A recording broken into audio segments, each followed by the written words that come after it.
Hello, and welcome to episode 6 of Vampire the Requiem, New York City.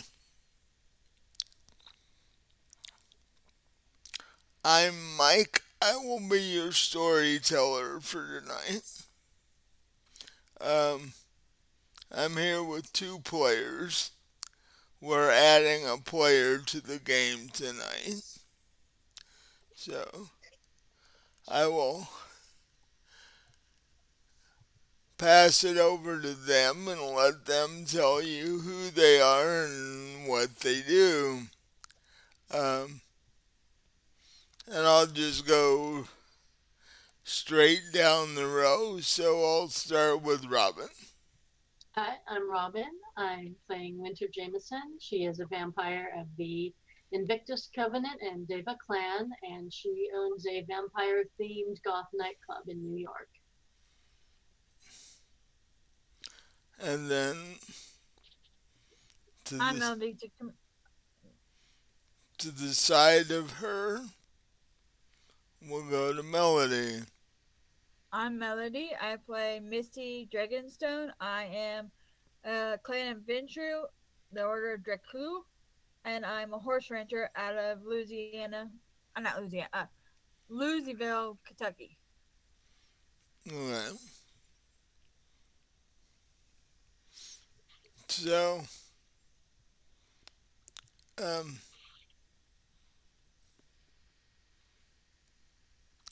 as we left it last time,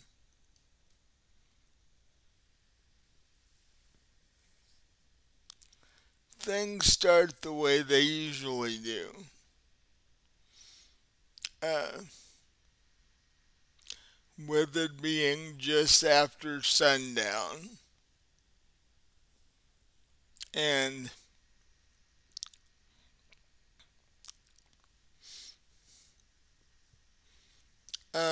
Natalie and Winter are just waking up because they hear Dexter clomping around in the guest room. Apparently, he's been up for a bit. Um,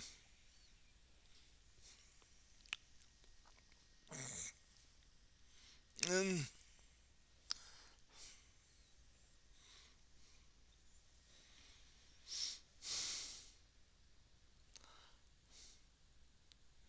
so, having Dexter wake the two of you up, what does Winter do? Well, I guess it's time to get up. So I'll get up and join him in the kitchen. Yeah, because tonight's the night that Nat is going over to the Prince of the City's mansion to teach his staff how to be better bartenders before his upcoming birthday party. Right, yeah, she's gonna go give him some Yeah, mixology tips. yeah. So, So, unlike yesterday when she just wanted to stay in bed with you, she's like, well, I guess I gotta get up. right. Um, so she heads for the shower because she's literally gotta get ready and, you know.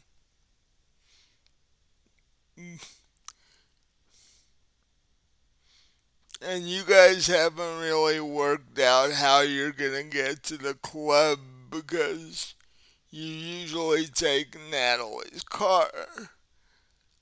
Are you gonna all three get ready quick enough for her to drop you off before she Well, goes there or what? it's close enough we could probably walk. Yeah, So we'll just Dex and I will just walk over there. Dex is big enough that if the two of you are walking together, chances are nothing's really gonna bug you. It's only a 10-minute walk to the club. And I seriously doubt Dex would want to ride on the back of my Vespa. That would be hilarious, though. Yeah. He'd probably be like, yeah, no, not happening.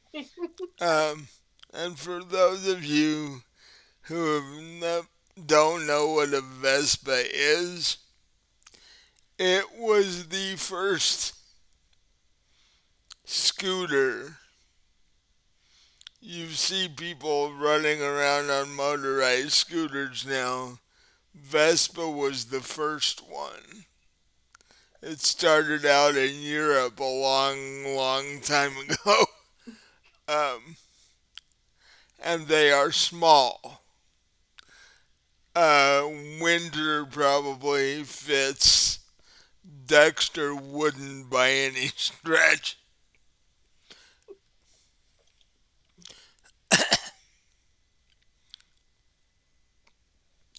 Um, 'Cause he's a 300-pound biker bouncer type. So he would not fit on this thing. In fact, if he tried, the motor'd probably give out and you'd be stuck. Right. The tires would just go flat. Yeah. So, um, Natalie jumps in the shower and does her makeup and gets dressed fairly quickly, while the two of you are still standing in the kitchen getting mugs of blood out of the refrigerator. Um,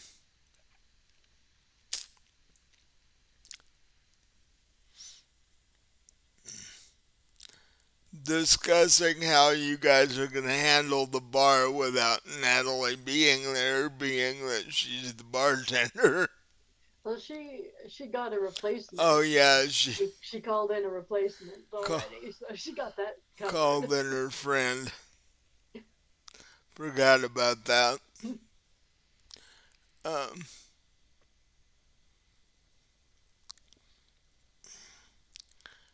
and so, what are you and Dexter talking about while you're sipping your blood and trying to wake up? Well, isn't tonight when the RIP section opens? Yeah. So we're probably discussing that and wondering how that's gonna go. It's rather, yeah, bad timing to have your bartender go off on the Right. night that opens, but that's just the way the schedule worked.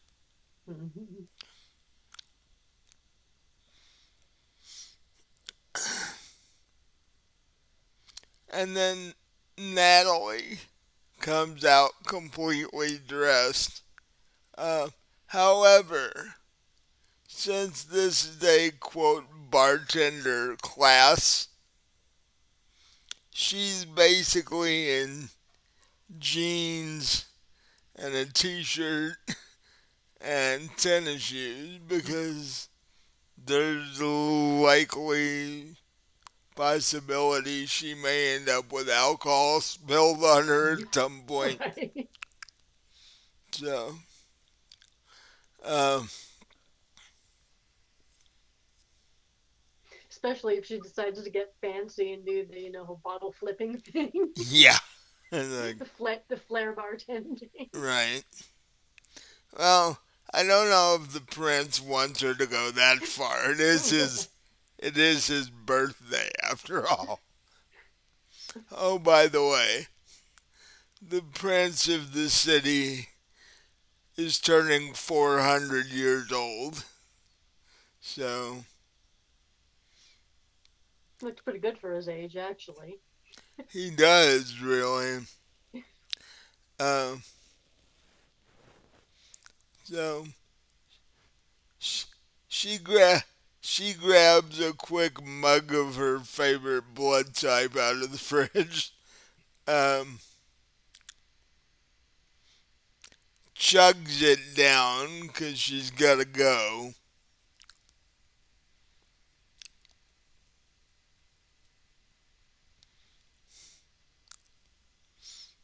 Uh, walks over to Dexter and punches him in the shoulder. You know, walks up to you and gives you a kiss and says, I should be back in a couple of hours unless they've got a bunch of questions and such. And hopefully you guys can hold out with the crowd until I get back. I will try our best. And she grabs her purse and her keys and she goes looking down at her phone, looking at the address where this guy lives. She goes, I hope he has everything necessary because I don't have time to gather stuff up. And with that, she walks out the door. And you guys can basically get ready at leisure to walk over to the club.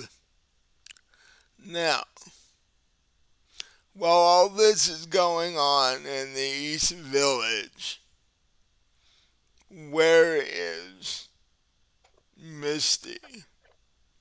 She's in some hotel, Some hotel. a nice one. Well, I'm assuming since she went there for a thoroughbred horse auction, she has enough money to have rented a nice hotel. Um,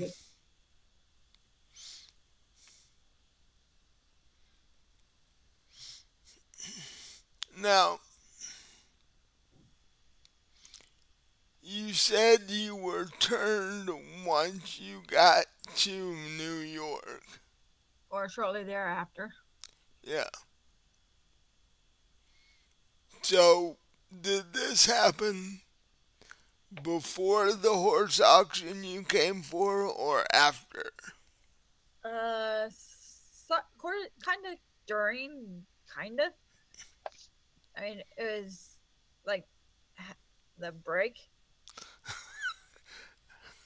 So, at the break of the horse auction, you were like, I need a drink, I'm going to the concession stand.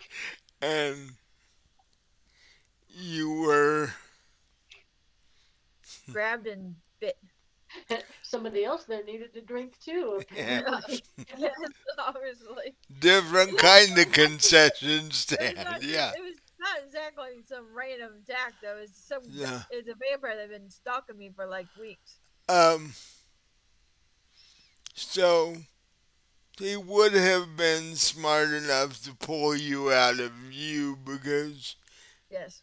he couldn't have done it in the view of several hundred No. people at this auction. Well, No. he could have, but it would have been really stupid to do that. Yes, it Yeah, would have been really stupid. Yeah. No, he pulled me off. I don't know what some room. I don't know what room. I think it was good. a tack room.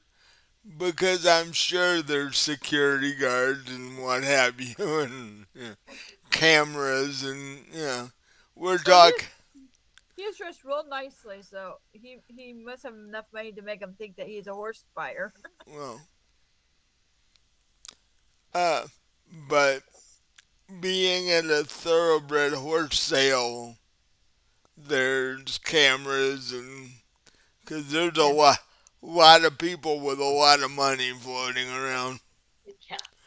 Um, Poor people do not buy horses. No. Really? I Poor, thought a poor person did. poor people eat horses, they don't buy them. Uh, um,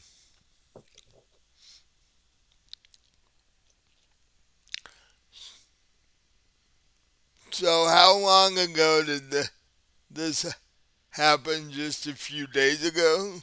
A day or two ago. So, you are now in your hotel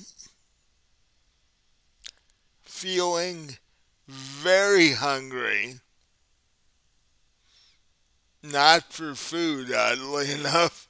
In fact, the thought of human food actually makes you somewhat nauseous just to think about it. And there's this man in a expensive looking Italian three-piece suit just sitting in a chair in the corner of the room waiting for you to wake up.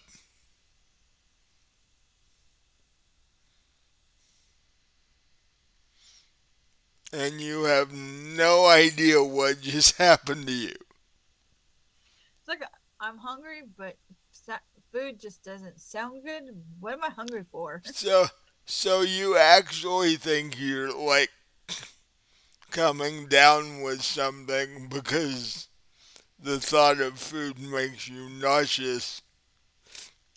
Uh, the odd thing, however, when you wake up is the side of your neck hurts and you're not really sure why. So, um,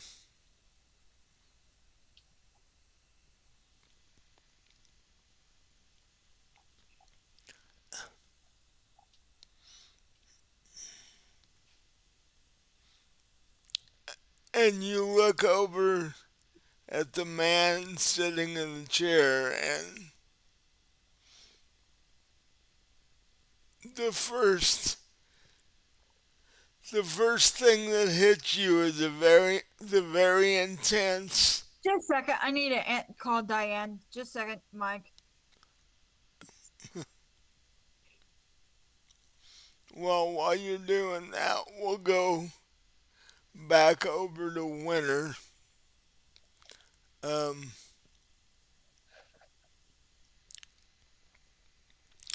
so you and Dexter spend a little bit of time getting ready after you finish your blood, and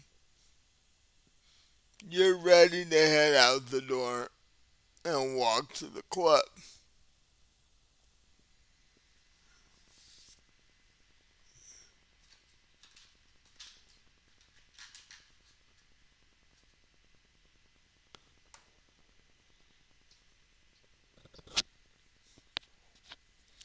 As you step out the door, um,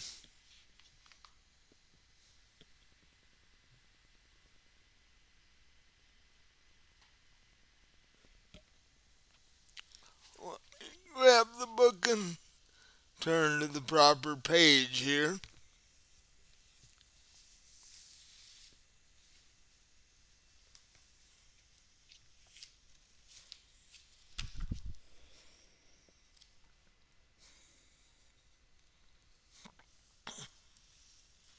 Yeah.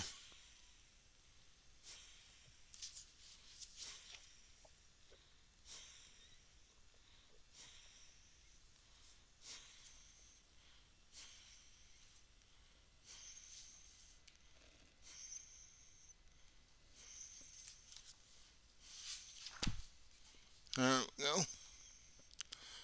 Um,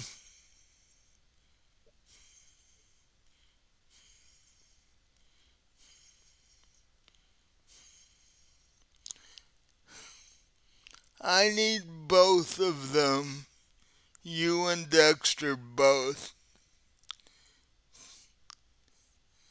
to do actually just a basic witch roll. Okay.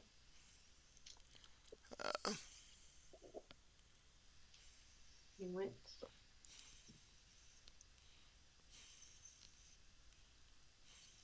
Okay, I got 3 successes and 1 failure. so, So that would be 2 successes. yeah.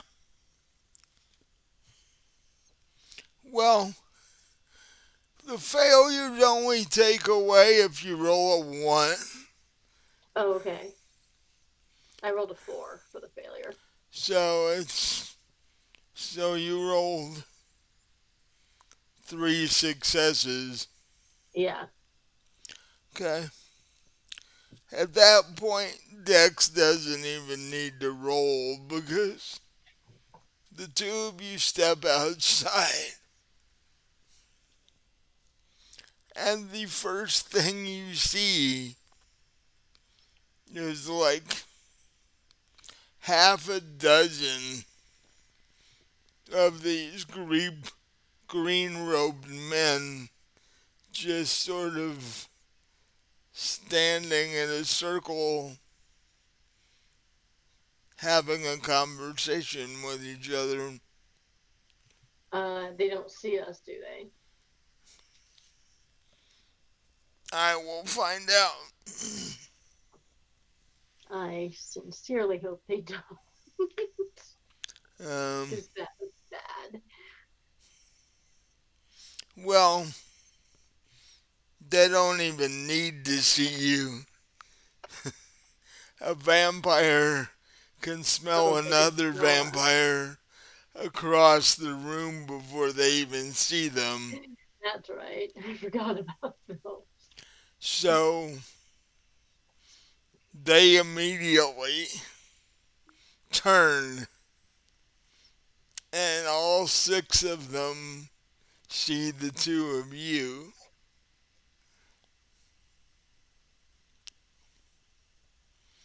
and they just start staring at you.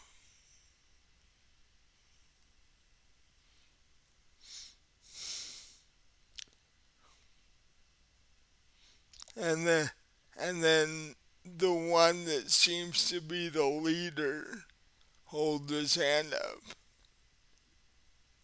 and says, "We can't do anything right now because there are too many humans wandering around." And, it's sunset in the East Village of New York. People are starting to go to clubs and this and that. Well, I would personally rather they didn't do anything at any time. Thank you very much. But, so, they allow you to pass. But now they know where you and Dexter apparently live. Um, Dexter will go ahead and make his wits roll. Um,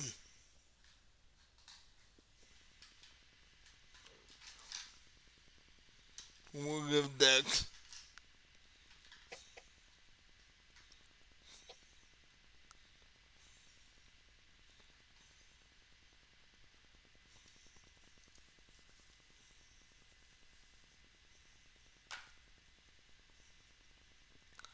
Um, 3 successes for Dex, too. But as you're walking past this group, Dex looks up, and and basically on the sitting on the top of the apartment building where you're in, where the three of you live.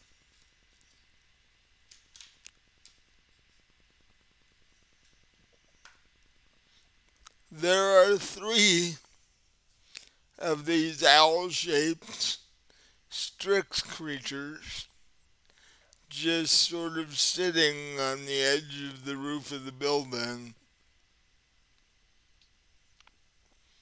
because they too can smell a vampire a mile and a half away. So while you were trying to stay rather low key and uh, hoping that they didn't find you, as it were,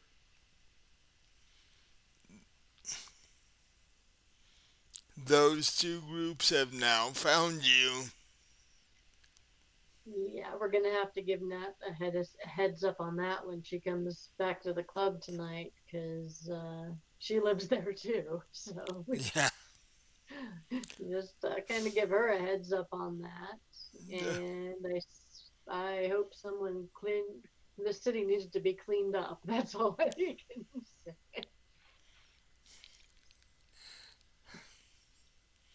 Well, you hope whatever's drawing all these things here is over soon so they'll leave.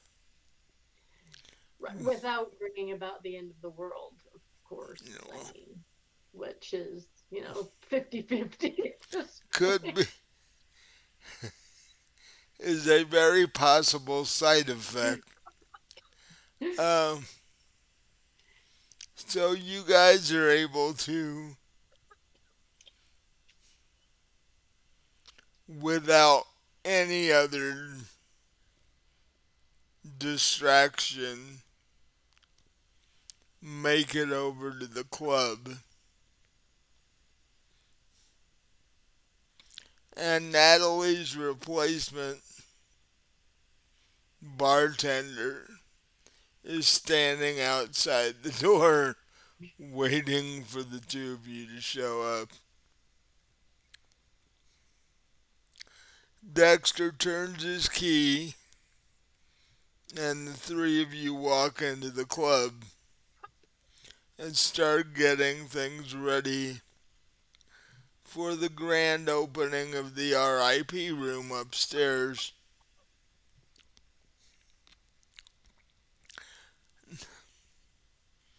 And as you're doing that, we head back over uh,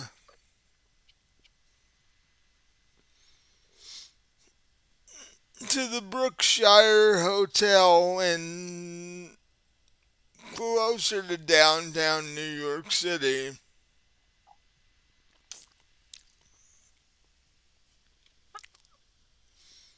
And on one of the upper floors, in one of the larger hotel rooms, as I said before, you are laying there in bed with a man in a very nicely tailored three-piece suit sitting in a chair in the corner of the room. And now that you've woken up, um,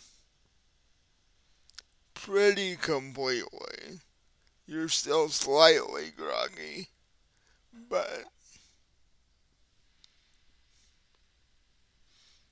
two things are basically overwhelming your senses right now.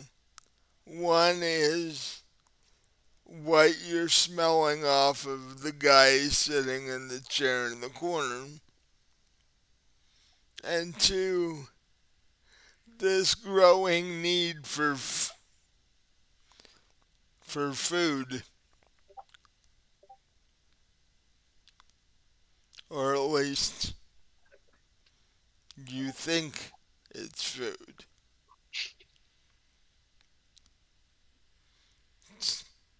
Oh, and by the way, your clothes are neatly folded on the nightstand next to your bed, and you don't remember taking them off. You don't remember folding them.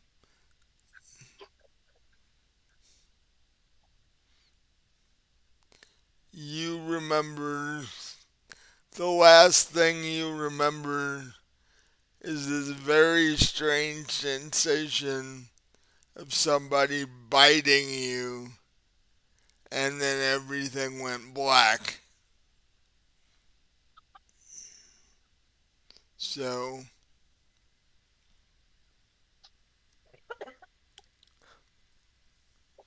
what do you do? I give it. Say, I'm hungry. Hungry. You're hungrier than you've ever been in your life at this point. And who are you? Oh, when he stands up and his face is no longer obscured by the on and off shadow in the hotel room, you look at his face and your brain flashes back to yesterday.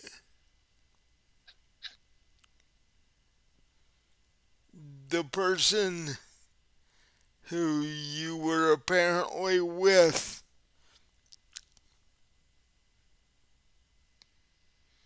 who bit you, which is still an odd thing for your brain to process, is standing in front of you. I still say, who are you? I don't know you. He says, "Of course you don't.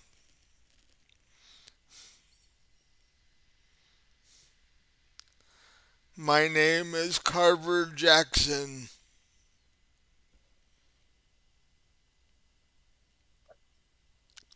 I've watched you for quite a while. I sense somebody's been watching me, but never saw them.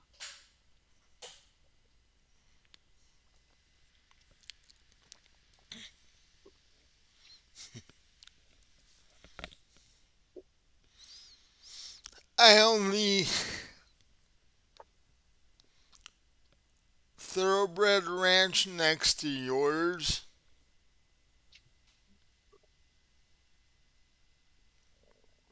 I've been watching you for several months now.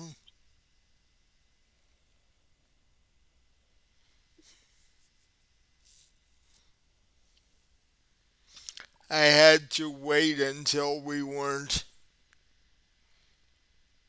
around people that would know us before I did what I did. Sure. And why did you have to bite me?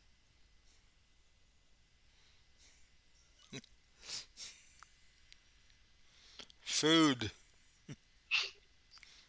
Food. Uh huh. You were. I have to eat too. Yeah, I'm sure you have plenty of people in your stable to feed off of. There's always room for another. And I hadn't turned anybody in 30, 40 years. I thought it'd be fun. Sure, that's the only reason. Uh huh. It's the only reason you need to know for now, anyway. Okay, you just turn people at whim for no reason. At least I didn't kill you.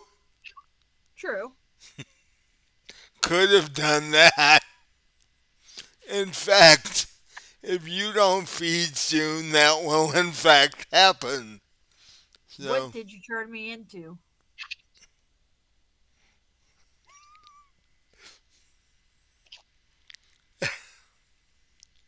ever watch Buffy on TV? Nope. How about the Underworld movies? Nope. Although I've seen Angel. Close enough. Only he needed antidepressants. Uh,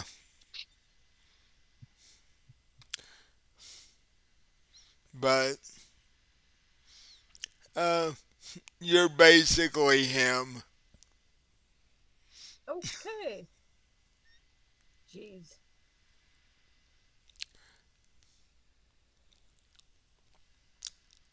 You ever think about something on that show? He never he never fed on anything.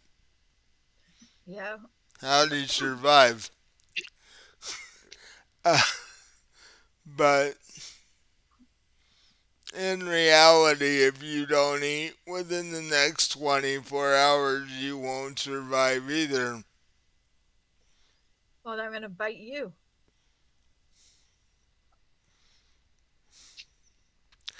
Uh, that's one way of doing it.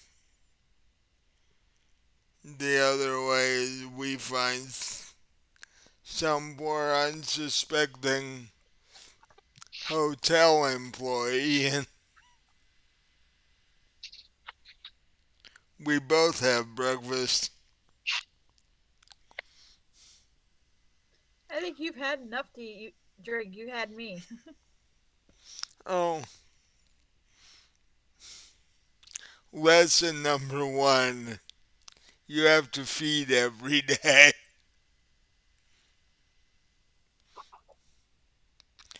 Just like a regular human has to eat every day. No, you could go without eating as a human for a day or two. Wouldn't want to though. Yeah, I was gonna say if you really want to, but um,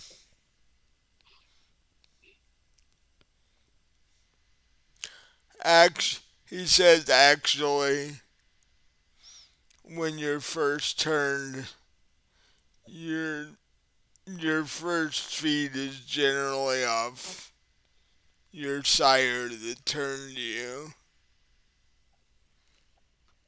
because it links you to me forever. Oh, then fine. I will go find a motel employee.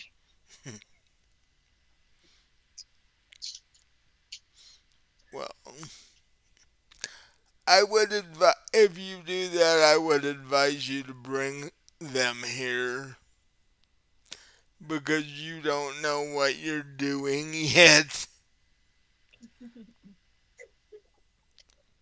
No. Order room service like you're about to have a regular breakfast. Okay, orders room service. The only difference is you're not eating the food on the tray. You're eating the person who's bringing you room service. Okay, orders room service. Cuts down on the necessary tip. Right.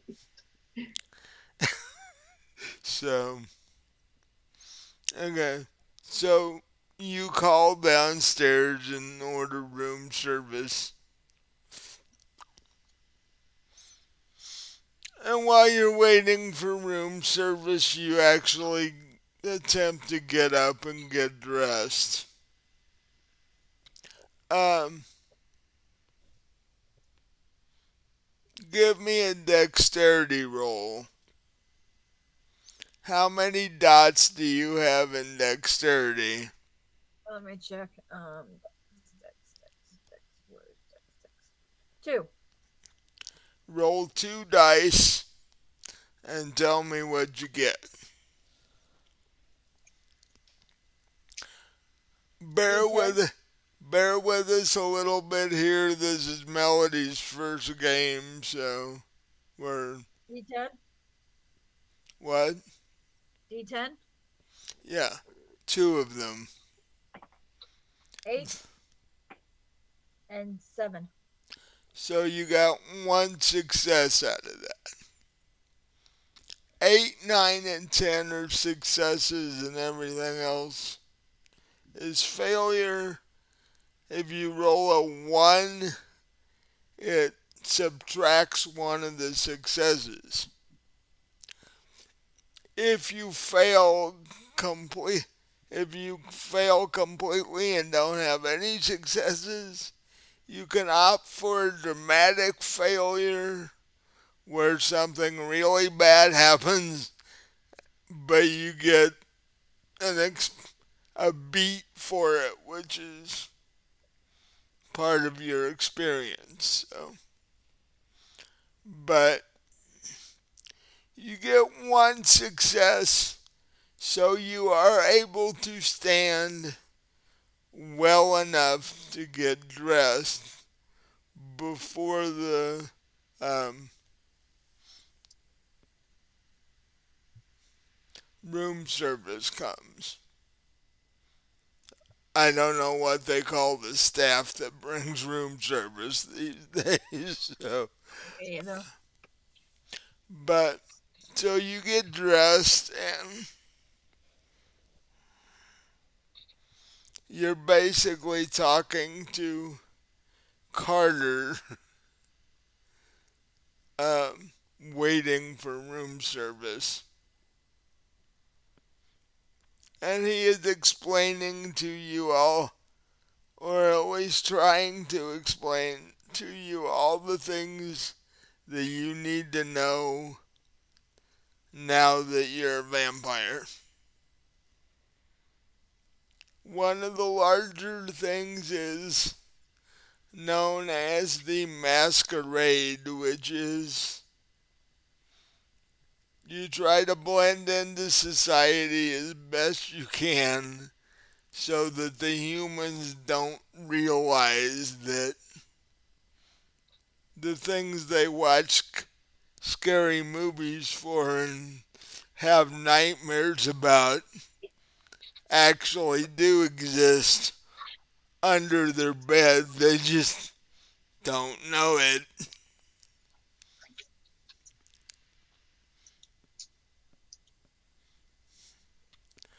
Um,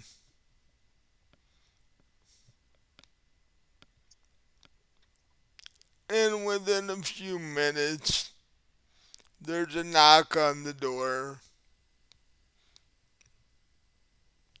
and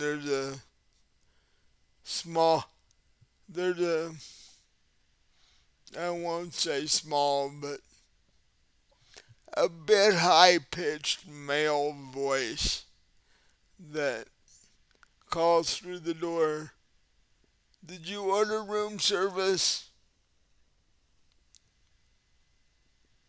Yes, please bring it in. You have to go open the door.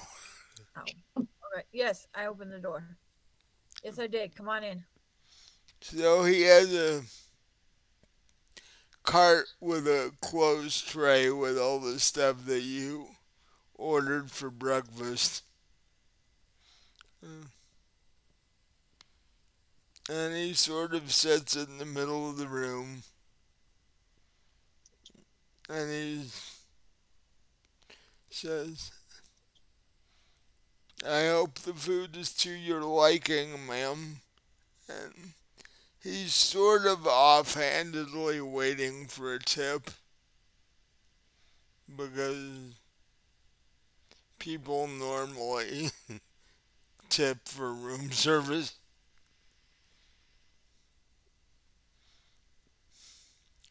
And you see Carter get up from his chair in the corner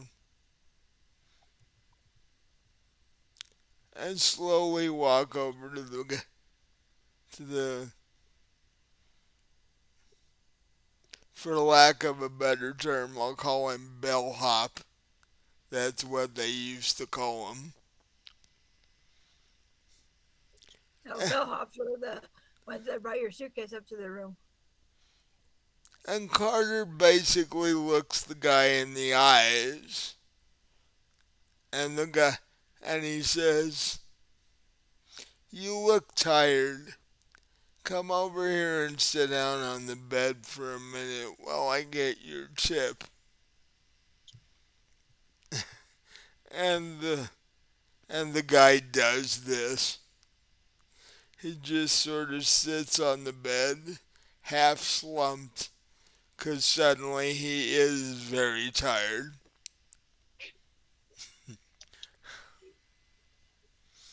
And Carter then looks at you, points at the guy on the bed, and says, "Breakfast."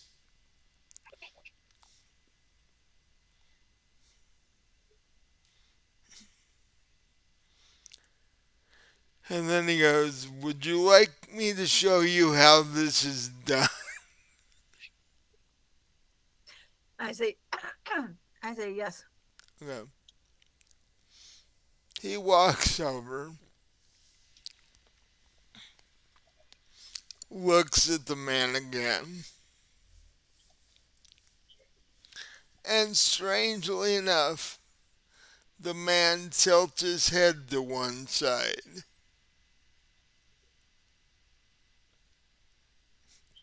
And Carter just, you know, just like the old Dracula movies that they used, you know, you see him open his mouth and close his mouth on the guy's neck.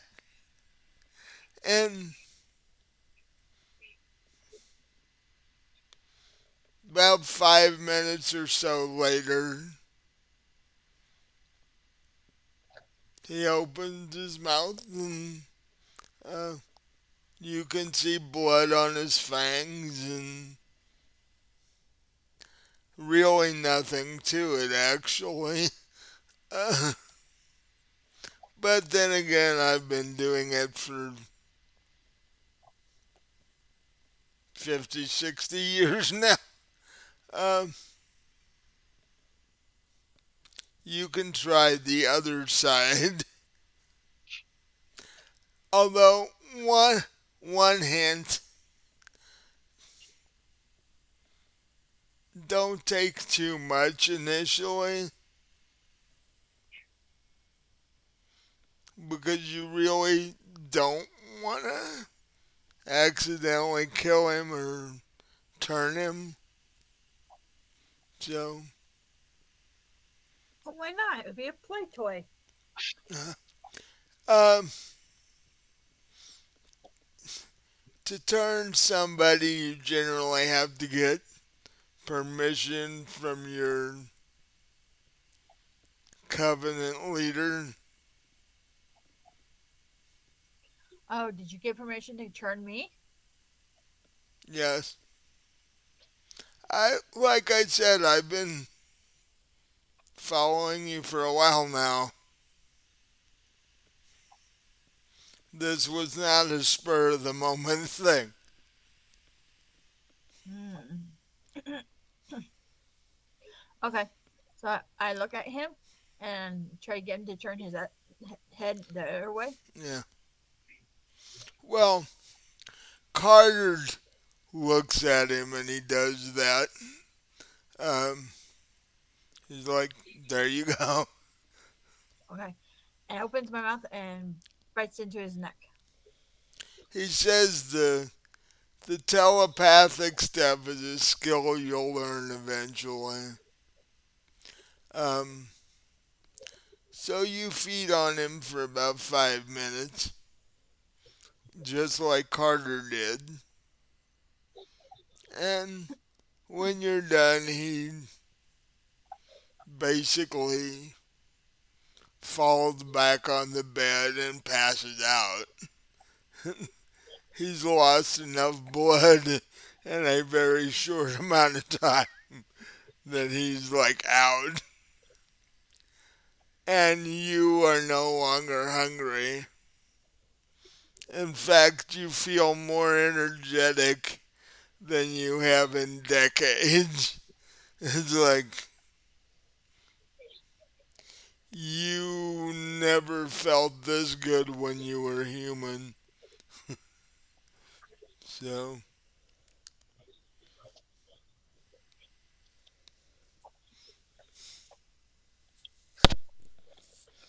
and then Carter's like, well, now that you've fed, what would you like to do?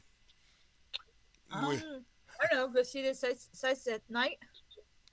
we are in the largest city in the country. There's a lot of things to do. Well, let's go roam. Um,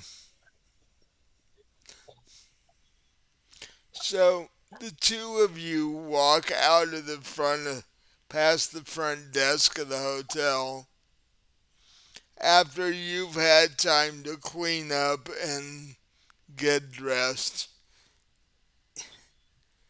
into one of your nicer outfits because you're basically going out at night in New York City. So you want to look the part, and Carter always does. So he doesn't have anything he has to do. But you walk past the front desk. Carter stops for a second and says, uh, the the guy that brought us our room service,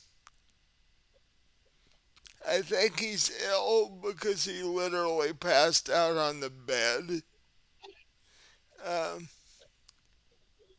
so if you would send somebody to retrieve him, or maybe an ambulance if necessary. But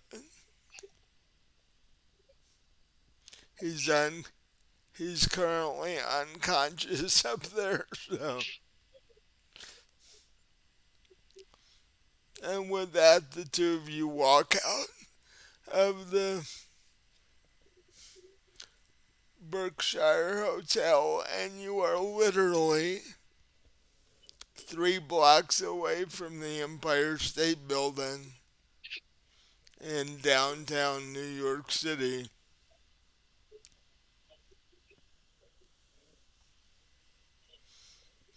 And while the two of you are walking around and exploring and stuff, we will head back to the East Village where Dexter has more people in line in front of him than he ever has. Word apparently got around about your grand opening tonight, and there are, well, let's just say the line is actually around the corner of the building.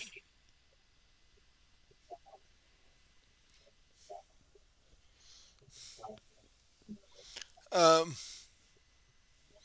and Misty, while you and Jackson are walking around, you see a round kiosk on the sidewalk. I don't know if you've ever been in any place that have ever had them, but they're basically round wooden, almost like barrel type things that people staple flyers to so that when you're walking around on the sidewalk, you can see the flyers for various concerts or whatever's going on that night. Um, and you, in fact, do see uh, a flyer. It looks like something you'd see on Halloween. You know, little bats in the corner and stuff like that. But it's for this goth club in the East Village saying something about the grand opening of their RIP section, which you're not quite sure what that exactly means. Carter, you know what this RIP thing is? Jackson, Jackson looks at it and he's like, I think they meant VIP, but they tried to be cute about it. Uh, looks like a goth club. Hmm. Oh, golf club. Yeah. Sounds interesting. Might be a little more to our liking than, you know, dressed up humans and such, which are what wanders around downtown New York at night unless they're headed to a Broadway show or something. So, So you're saying it's a bad idea? well, going to the club might be interesting.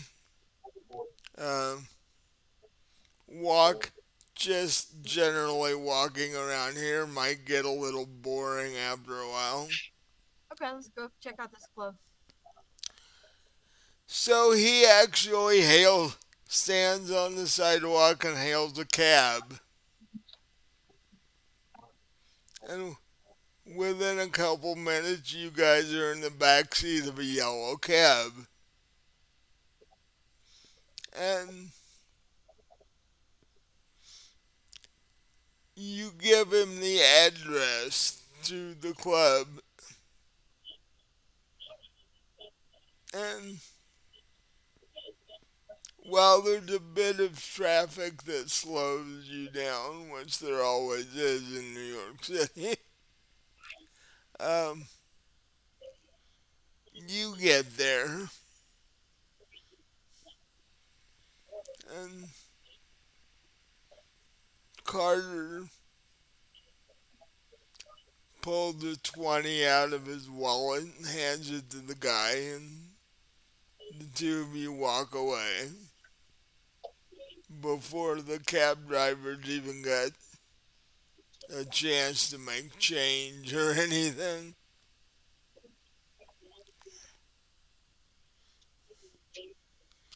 So, the sign for the club, when these two walk up to the front of the club into the line where Dexter is standing, what when they look up at the sign, what do they see?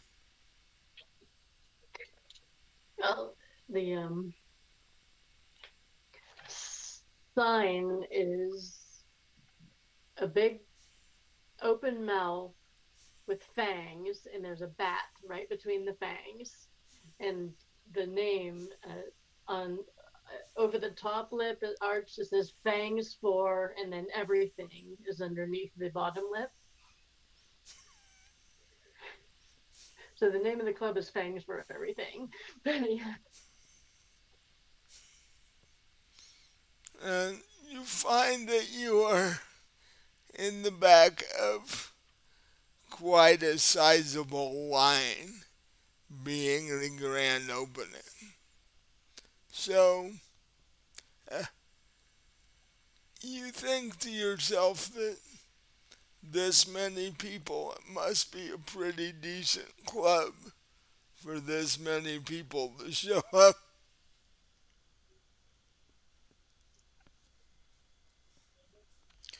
but it's a very nice summer slash end of summer slash fall night. So standing in line for a little bit to get in there isn't really a problem. And you also notice that you don't feel weather anymore. You don't even feel whether it's hot or cold outside. You you notice when the wind blows because it blows against you, but as far as temperature goes, you don't even feel it anymore.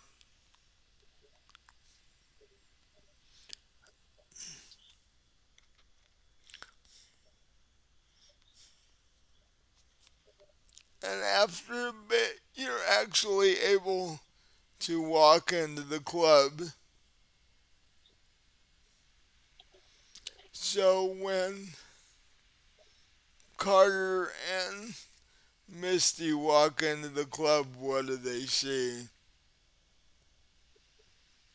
Well, it's not as well lit as most clubs, of course. You have to have that, kind of dark, mysterious atmosphere.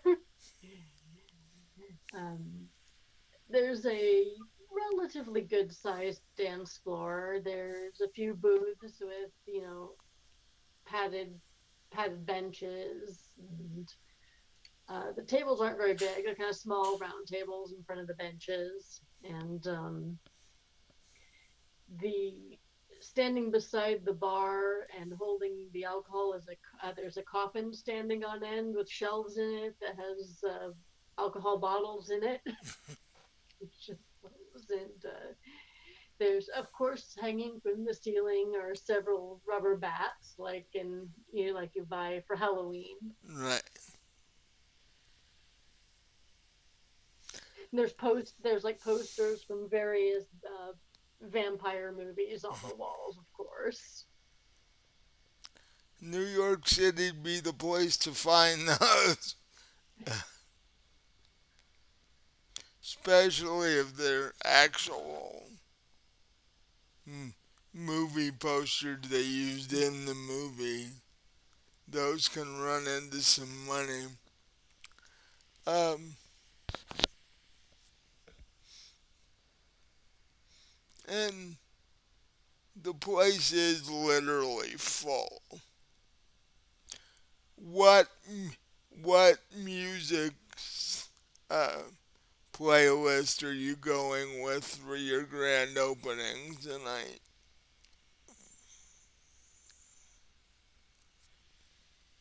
I don't really know much about goth music. Well, industrial is what they generally use for dance music, either Right. industrial or techno. If you want to go goth metal, that's slower and more plotting. Uh, Right, and that's what the one of a few of my customers asked for earlier. So I guess yeah. I'll go with that. So, you know, if I think you've both heard of Black Sabbath, if they Yeah. had if they had been around if they had started today instead of in the 70s, they would be considered goth metal, especially with Ozzy. But so that's what I mean by heavy and plotting, sort of. You know. Uh, so what do you and Jackson? Well, what do you and Carver do? Jackson's his last name. So, We find a place to sit. oh what? Place to sit. Oh, So you two grab a table. Um, the bartender is very busy. So if you go up to the bar, it's going to be a minute before she can get to you. Um,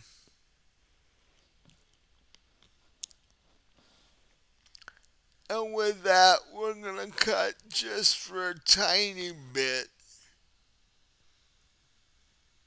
out into the very well-to-do sections of New York City. And we're going to cut to the mansion that is owned by the prince of the city. And as we go in there, we see half a dozen staff members standing around the bar area watching Natalie make various different types of drinks and instructing them on how to do it.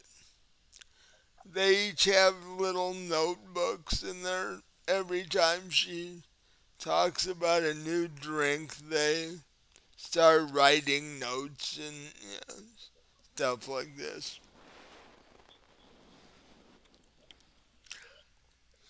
And then at the end of each drink that she talks about, she literally makes it and has them try it. And so far, she has not made a drink that they're not crazy about. They're like, where did you get the recipes for this?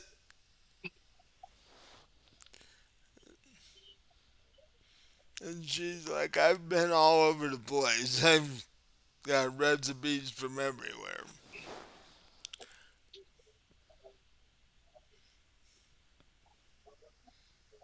And after a bit, she's like, after about an hour total, she's like, well, that should cover what I can do. You guys should just practice from now on, from now until the prince's birthday.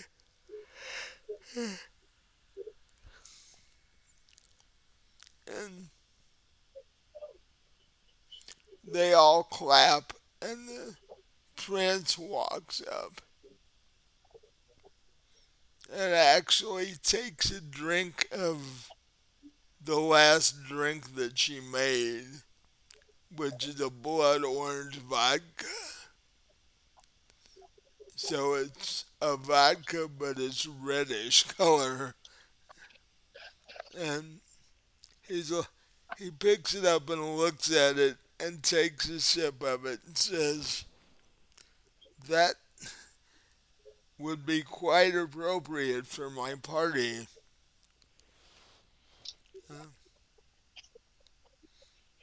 uh, and he hands her an envelope. Actually, he hands her two envelopes. And he says the top one is the invite for the three of you to the party. And the bottom one is a little gift that I decided to give you for taking time away from the club and doing this for me. And she's just beaming. She's like, I enjoyed doing it, and your birthday party should be a blast. Um, but I do, but the RIP section of the club is opening tonight, and I really should get back over there. And Cornelia said, of course. Oh, and tell Winter that I will be by later. I want to see how this thing's going. So, uh, and Natalie shakes her head and uh, is surprised when the prince actually gives her a hug. She's like, is that normal? He says, I'm the prince. I can do anything I want. And um, she turns and walks out the door, jumps back in her Tesla, and calls you on her cell phone while she's sitting in the driveway and says, I'm done over at the Prince's. I should be back at the club in 10-15 minutes. Okay, great. We could use you. We're hopping over here. Um, Thought you might be, hoping you were, but uh, and then she hangs up and starts driving through the city. Um, what are you and Carter doing right now? We're just enjoying the music and looking around, and I don't know, just enjoying the music and looking around.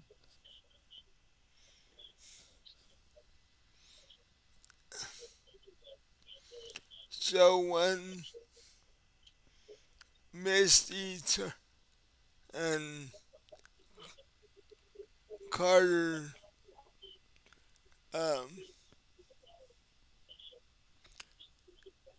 turn around and are looking around, when they see Winter, what do they see? Um, you mean just like my appearance, or Yeah, um, I, yeah, typical goth, but jet black hair dyed bright red at the tips. Several rings in my right eyebrow, pierced tongue.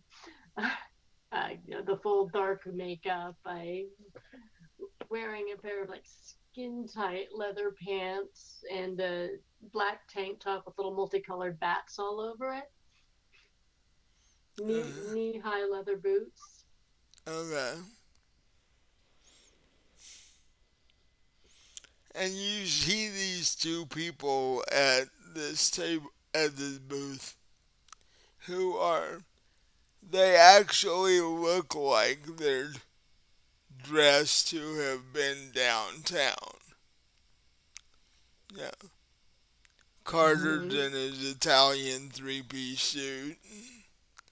Um, Misty's all dressed up, and they look a little out of place for the kind of clientele that your club gets. So,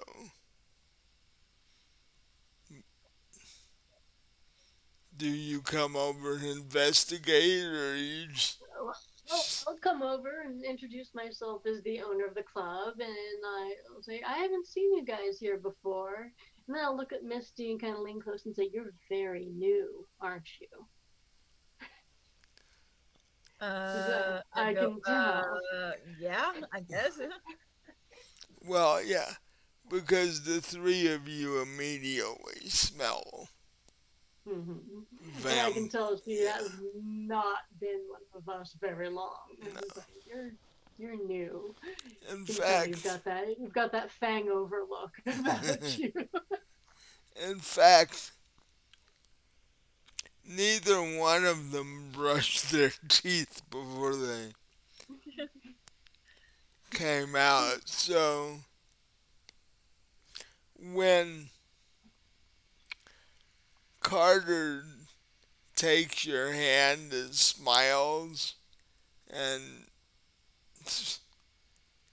then bends down and kisses your hand, as he smiles, you can see remnants of fresh blood. You can tell that they both pretty much just fed before they got here.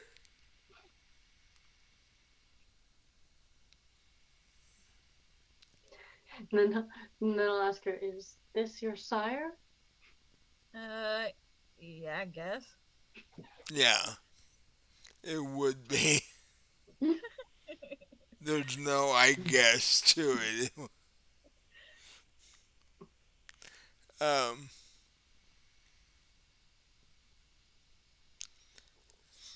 and Carter says, I hadn't turned anybody in close to 50, 60 years. I thought it would be fun. And you can tell definite southern accent. Yeah. Not quite as um,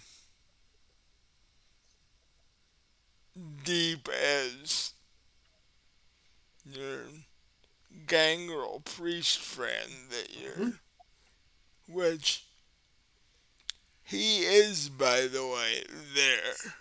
Oh, He's friend. Friend. he's he's sitting at a corner table Mhm. sipping on something, but he is definitely watching what's going on. I'll tell Carter, well, there's definitely an element of fun to turning people, and then I'll kind of point out the door toward where Dex is standing in front of a line of people, and I'll be like, Dex is mine. I turned him. It is kind of fun. Uh, did he give you any trouble? Trouble, not really. He was a little confused for a while, though. That happens to everybody. Yes, that's like I said, that's what my sire referred to as a fangover. When Well, you should ask him what I did to him, what I didn't do that I was supposed to do. Well, mine ended up abandoning me actually, so I couldn't ask her much. um,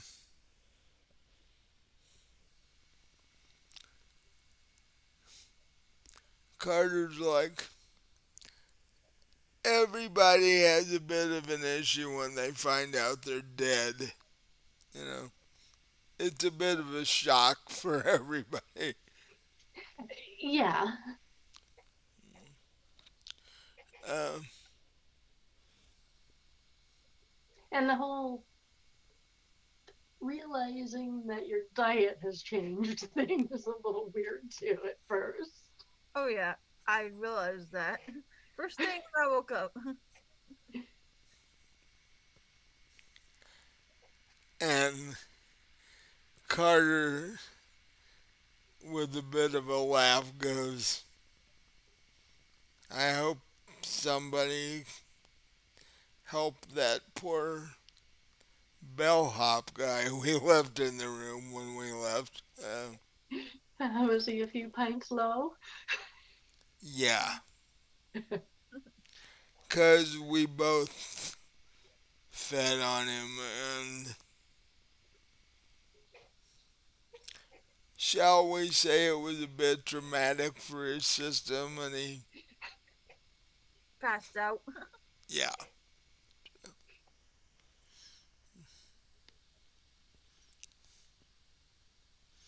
And Carter's like, is it always this busy in here? Well, we always do a pretty good business, but tonight's especially busy because my RIP room is opened upstairs. R.I.P. Yeah, well, VIP, I just decided to call it RIP because it fits in with the theme. And literally, like the RIP members, I hand out, they have literal black armbands that say RIP on them. Rest in peace. Okay. Are they human or are they vampire? Mostly vampire.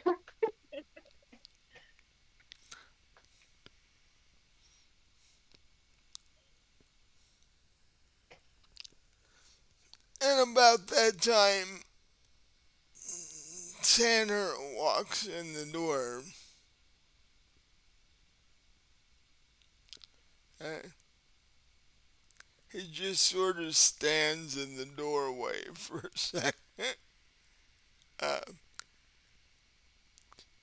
admiring the number of people that are now squished into this building.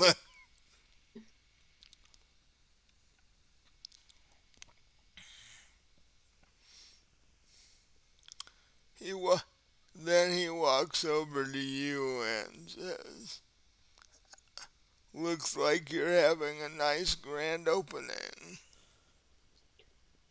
Yes, it's going very well. I'm glad you could make it. Well, two reasons. I wanted to see how things are going, how the grand opening going, and I also wanted to check on the project we're working on. Uh, and he points over to the table in the corner.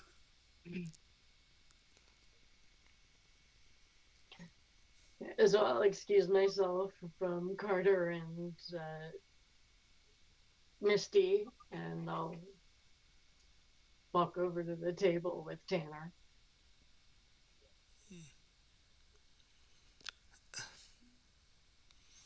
And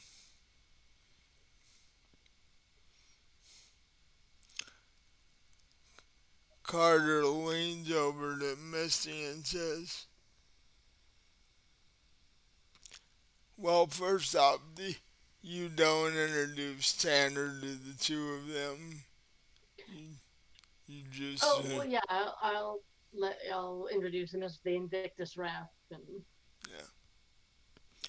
tell And, him that I have business to discuss with him. and Carter turns to Misty and goes, "You haven't met your Order of the Cool rep yet.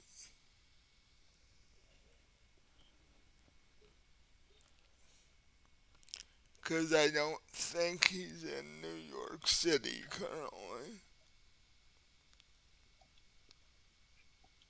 You'll probably meet him when we get back home."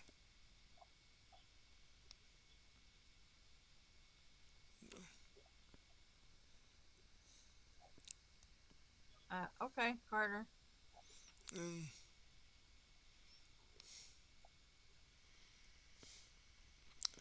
T- Tanner asks you, uh, "Have you found out anything interesting yet?"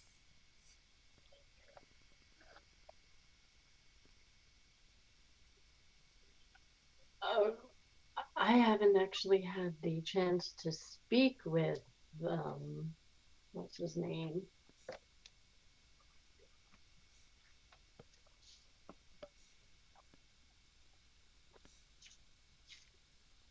speak with Lucian yet. I haven't seen him. Uh, hmm, mu- must have just shown up for the grand opening tonight. So I'm assuming he's here. Well, I know this place is busy, so if you get a chance, you might want to at least talk to him for a little bit. Yes, I will. I've been making the rounds. Might give him a personal tour of the RIP section and you can chat with him while you're doing that. Yes.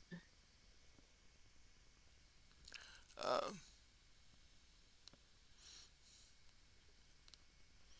and while all this is going on, Natalie walks in and looks at you and smiles and gives a nod to Tanner and heads straight for the bar, where it looks like her friend that she had subbed for her is getting a bit overwhelmed by the amount of people. So having a second bartender tonight is a good idea. Um,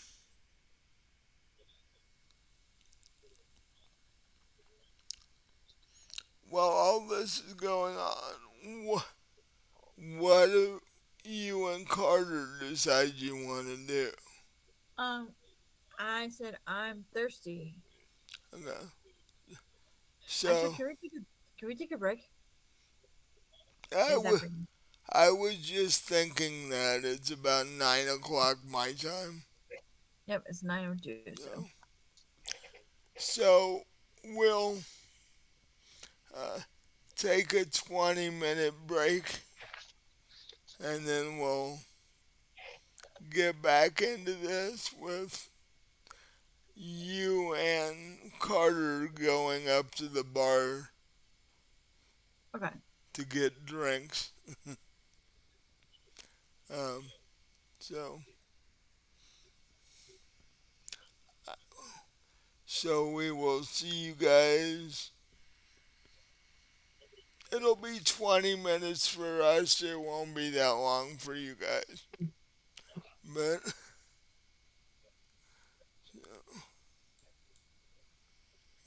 um,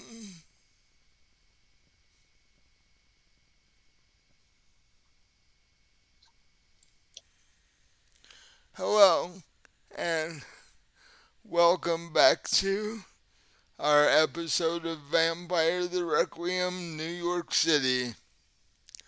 Um, when we went on break, things were pretty full in Winter's Club, and uh, Misty and Jackson had just headed up to the bar where Natalie just got back, so her assistant is very happy that Natalie just got back. She's like, when she wanted me to cover for her, she didn't say anything about this. And Winter and Tanner have sort of slid over and they're sort of kind of interacting with Lucian, who's sitting in the corner booth. So, um,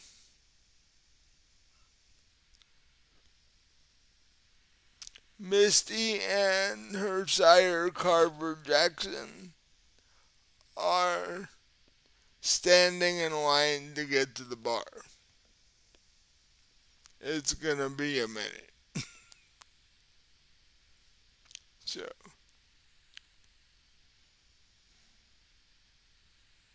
so what are Tanner, Winter, and Lucian talking about? Well, I guess I'll take Tanner up on the suggestion and I'll ask Lucian if he'd like me to show him around the RIP room upstairs. Um, Lucian is a little bit surprised by the offer, but um, decides to take you up on that.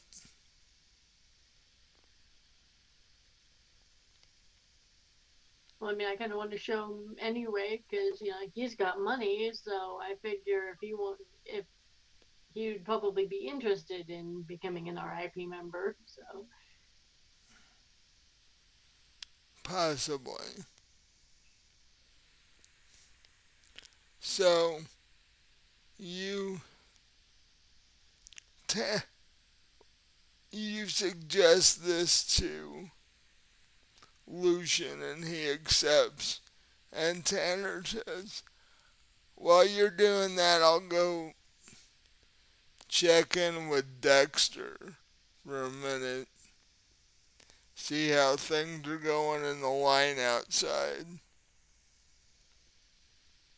So you see Tanner walk out the door, and Lucian slides out of the booth and stands up. And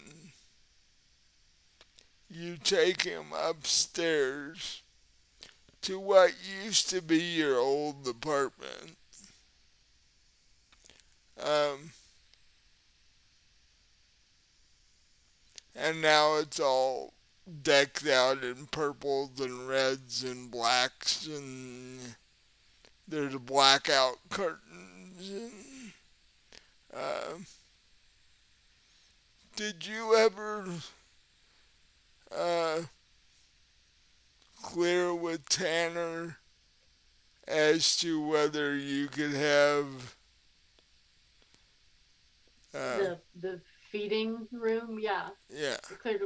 I think I cleared it with the prince actually.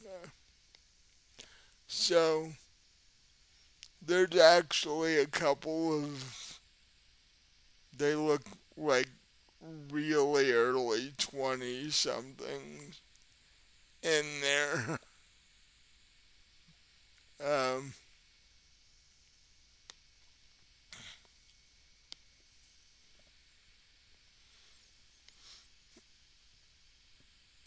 Lucian looks a little surprised by that. Salem, yeah, cleared with the prince. As long as you bring your own donor, you can feed in the room. You can have the door open or closed. We even have a do not disturb sign to hang on the doorknob if you, if you like. Uh, that's very interesting. I'm not used to the concept of feeding in public.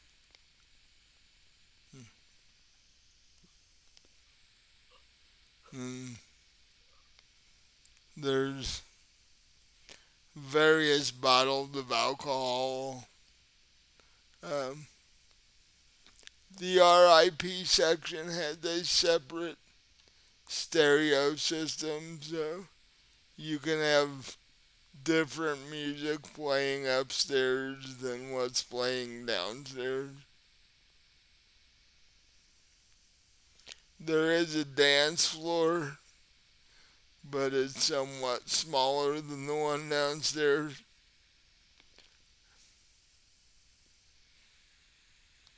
Uh,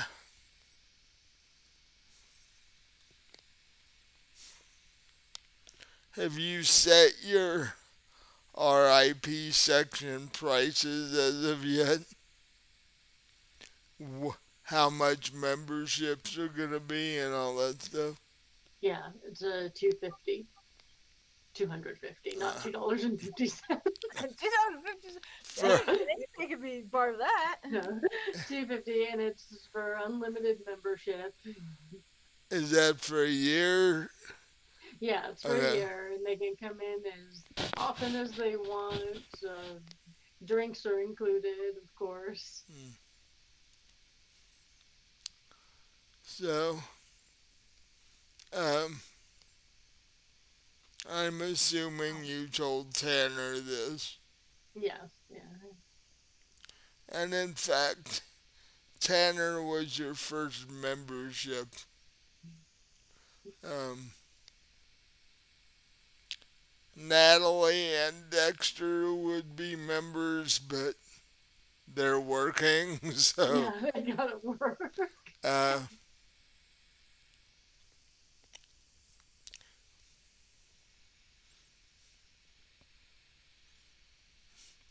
Lucian does. All in all, very nice. Have to get used to the feeding thing, but other than that, very nice. Well, this is the only area in my club that feeding is allowed. So.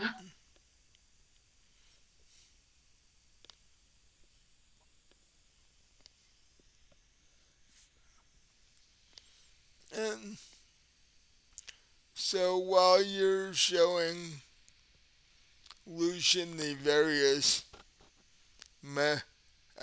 benefits of membership, uh, Carver and Misty finally make it to the bar, and Natalie is standing there, and she's like, "What can I get the two of you?" What alcohol drinks do you have? I can make almost anything. uh, Um, Tanner walks up behind you and says, "She makes a really good Bloody Mary, actually." But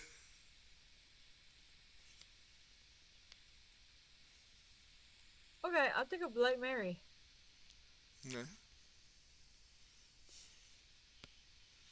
Carver says, "You ever made a vampire old fashioned before?" And she thinks for a second. "That's a regular old fashioned with a hint of blood at the bottom." And he's like, "Yep. Uh, I can do that." Oh, I would like that then. Uh, a vampire Bloody Mary takes the regular Bloody Mary and replaces the tomato juice with blood. I figured that. So it's even more salty than your average Bloody Mary. Um, so two old fashions,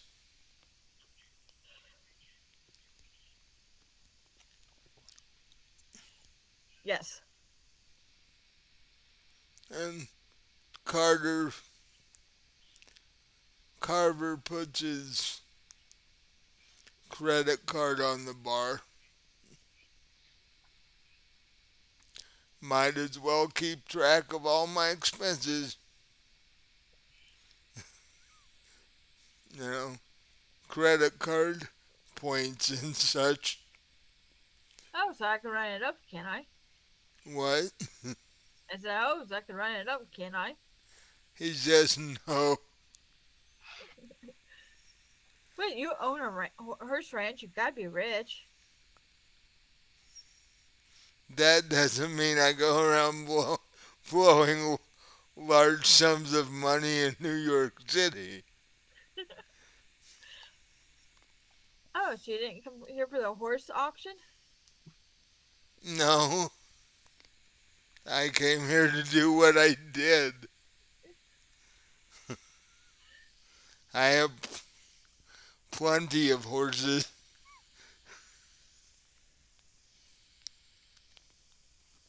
But you always could use, a horse ranch can always use new, fresh horse blood to mix up that bloodline when you breed. These are young enough that you have to see if they can win a race first. Um, Nat does the credit card gadget and you know adds the tip and uh, hands his credit card back to him. So, bartender, what's this I hear about an RIP room? What the heck is this? It's upstairs. Yeah, I saw You get a person go upstairs. you get bottle service included. Uh, there's a feeding area, but you have to have brought your own food source with you. Um, yeah, you get personal service because there's another bartender and wait staff up there, so you don't have to fight your way to the bar all the time. And the it has its own sound system, so there's different music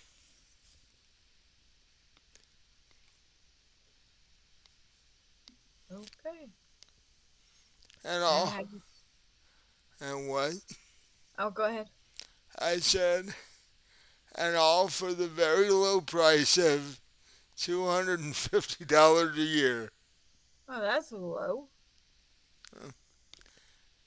It's new. We're trying to boost membership.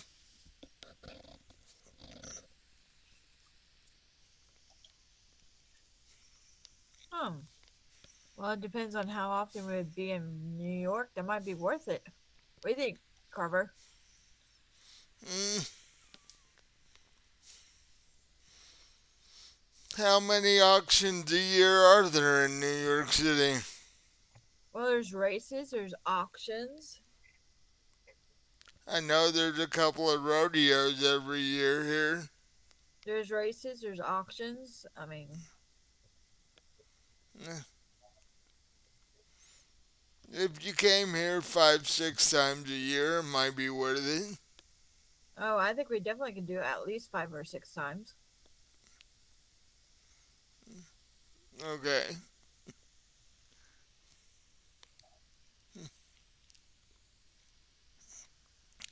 And considering how long we had to stand in line to get to the bar tonight, it might be worth it in the end.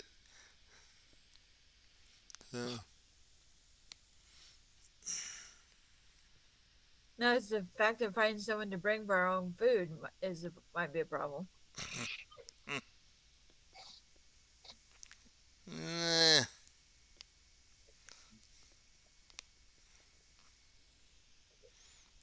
I'll bet you there's enough goths in New York that don't know about this place yet. We could probably bring a couple. Bring a couple. Okay. They might end the evening in a little different shape than they started it. Just a little. You think just a little? Eh, It's okay. They'll just think they drank a little too much, just be a they'll, little dizzy. they'll be like you were when you woke up this morning. Not a problem. No, unless we turn them into vampires. No, they won't be the same. Oh, by the way, that's one of the rules of the feeding room. No turning people. It's for feeding only. No orgies, no turning people. Oh damn! No orgies. Not no. You would get in trouble with uh, the New York Metro Police if you tried to pull that. Oh darn!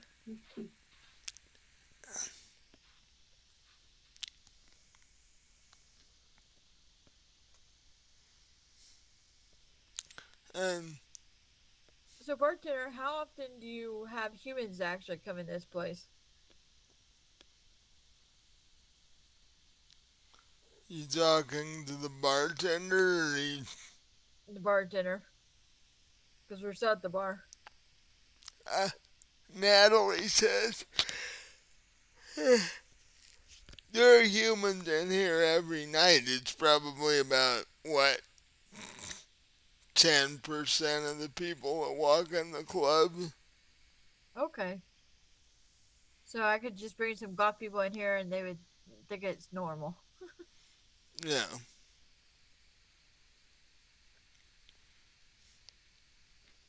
So she gets your old fashioned done and you head back to the table. And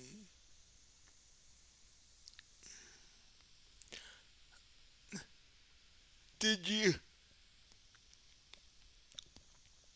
when you guys set up the RIP section, did you set up a way to pay for memberships where it's separate, or do they just go to the bar like they're buying a drink? Or No, Dex does it at the door. If they're uh, interested in the RIP membership, he handles that and takes the payment. because there's probably a form you gotta sign and all that stuff. Mm-hmm. So, I look at Carver and said, "Do we need to figure out how to get this membership?" uh,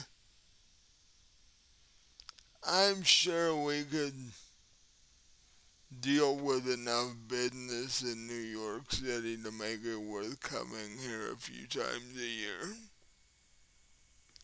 Um, there is a major one of the Triple Crown races is at Belmont, so Yep.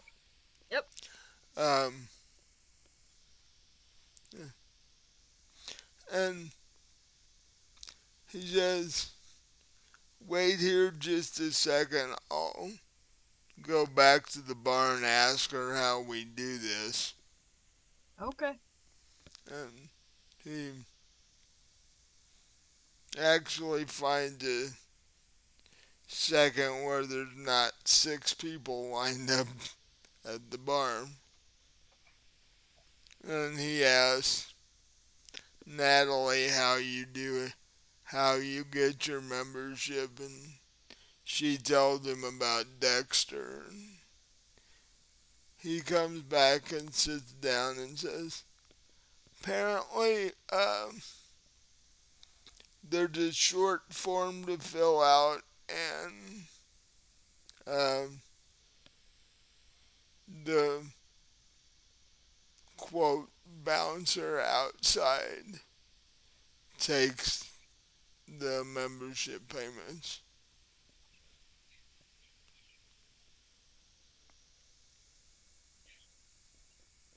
Okay. So if you want to do that, we can head outside for a second and fill out the appropriate information, and I can give him my credit card. I want to find out if he takes credit card if it has to be cash. Uh, and with my these days, it would most likely be credit cards. Credit, yeah. uh, Yeah, we'll take cash or credit, not personal checks. no. Nobody takes personal checks anymore. Question is, are you up to date enough that you take cryptocurrency? No, that's not even real money. No, no Bitcoin or any of that. Bitcoin. Don't laugh. There's a casino downtown that takes it. Really? Ridiculous. Yeah, and one of the big uh, car companies like Finley, Dodge, or whatever, they Yeah. take it. That's You, crazy. That's really crazy. you can buy a truck with it. So, That's real crazy. and actually, I heard a commercial where one of the real estate companies, you can buy a house with it now. Okay. So, Oh, yeah. so, That's a little ridiculous. yeah, well, pay him 150,000 for the house, and then you get the deed and everything, and then the cryptocurrency drops, and they only have Right. about half of what they thought they had, Yeah. and you've got the deed for the house. Or even for a vehicle. I Yeah, mean, yeah. Cause your average pickup truck costs 35 grand these days. So yep. it's not a small amount of money anymore. Um, so now back to our previously scheduled game. Uh, so the two of you walk outside and you walk up to Dexter and Car- Carver asks for. He tells Dexter that the two of you want to sign up for RIP memberships, and so he fumbles with his clipboard for a second and pulls out two half sheets of paper that the membership form is on, and it's basically just name, address, uh, annual income, email, phone number, and then you sign it.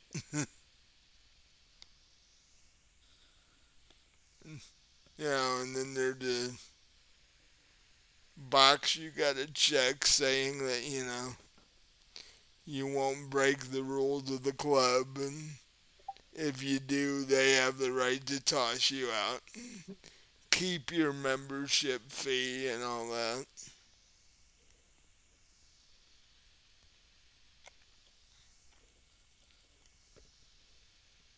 So you guys take a minute, fill out the form. Carver gives um, Dexter his credit card.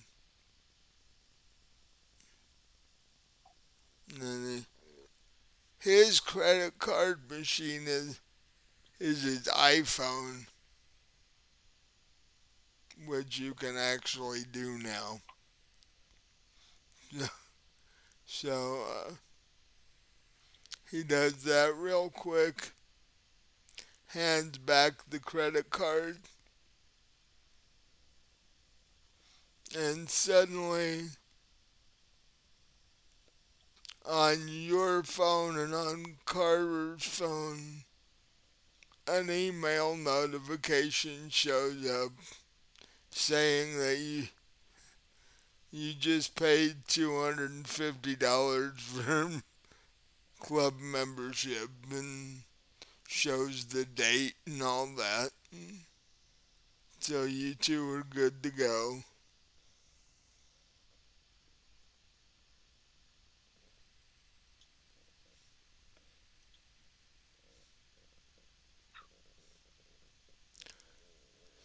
So as you're walking back in the door, you hear this tremendous screech noise.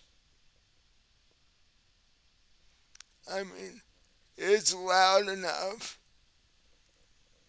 to blot out the pounding rhythm section of the music that's coming from inside.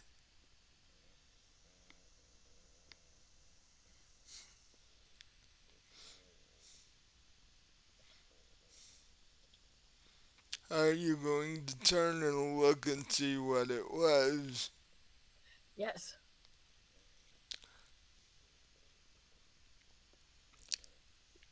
From the two of you and Dexter look across the road, and even the people in line turn and look. And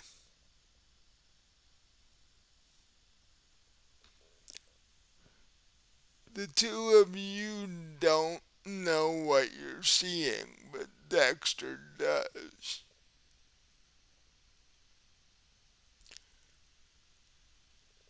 You see a man in green robes and sandals get severely attacked by something that looks like a very large owl.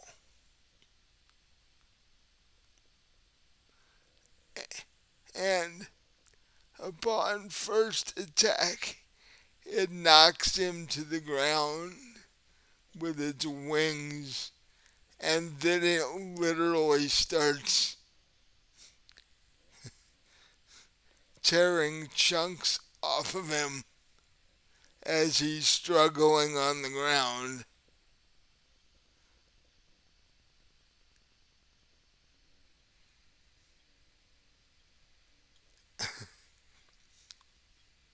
Okay.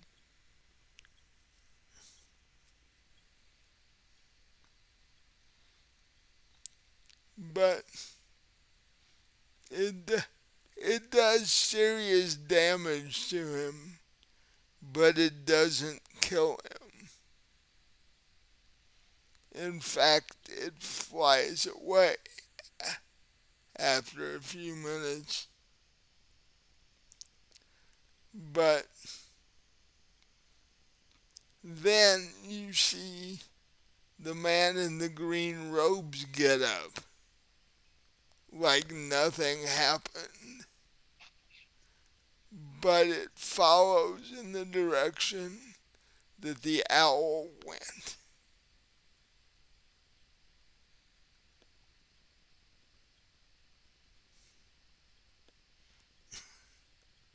And Dexter's like, holy crap, what was that?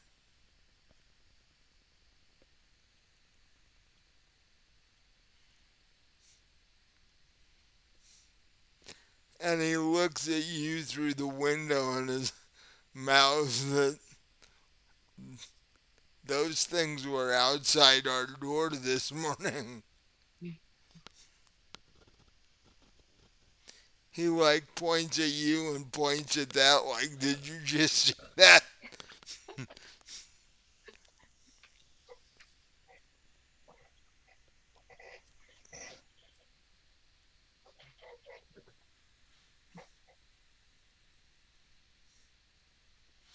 And after that, the people that were in line are like, we're out of here. it's it sounded cool inside, but if this stuff is going on, we're out of here.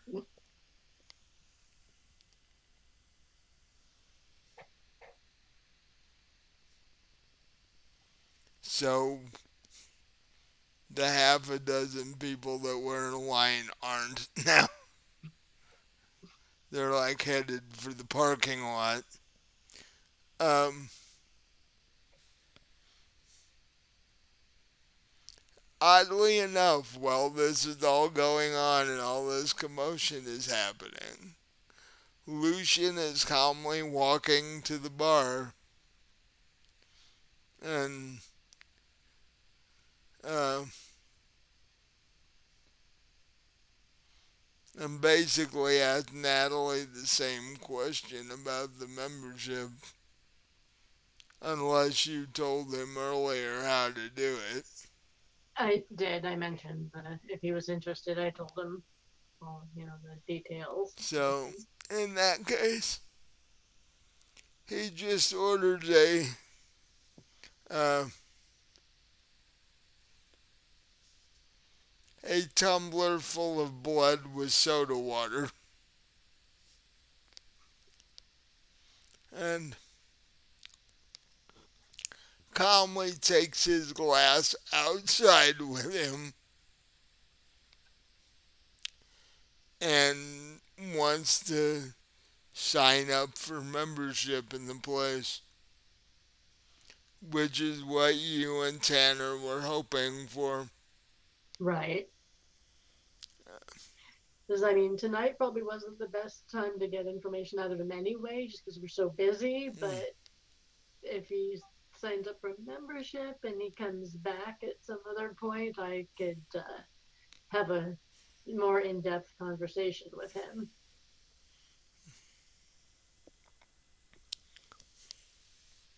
And given what just happened,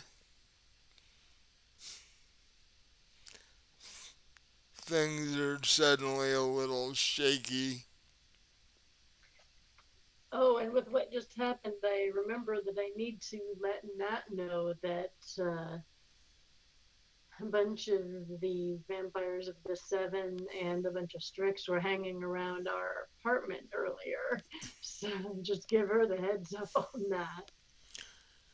While you're having the conversation about that, she tells you how the class at the prince's mansion went, and shows you the envelope he handed her. She still hasn't opened it yet, but she does show you the envelope with the actual formal invitation in it. It's made out of actual vellum paper with gold leaf on it. And and she's like, I'm nervous about opening the other envelope. I have no idea what it might be. Um,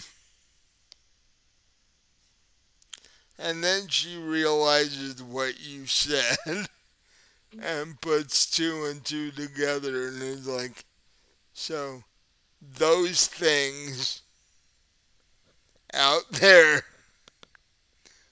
were out front of our apartment this morning. Yes. So they have managed to figure out where we live, apparently. I'm not liking that. No.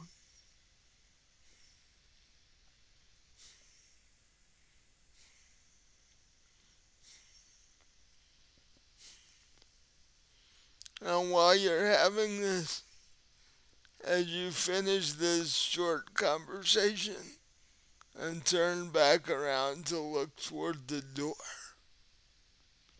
the prince walks up to Dexter in complete vampire prince garb. He's like, this is the stuff he's wearing next week on his birthday. And he walks up to Dexter, and Dexter's like, wow.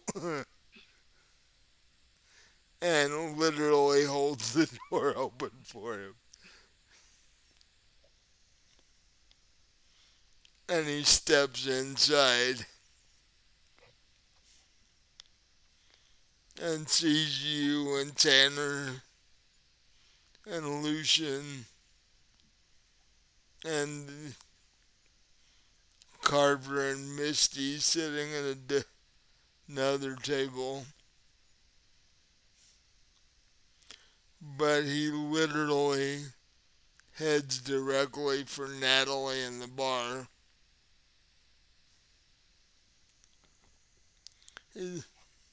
And people in line at the bar literally dissipate. It's like Yeah. some of them literally they just vanish into thin air out of fear, and they poly into, well, it's not poly in this game, but protein into smoke and shit. Uh, and he walks up to Natalie and says, I had to come and check this grand opening out, as I told you earlier. Plus, I wanted another one of those blood orange vodka things you made at the house earlier.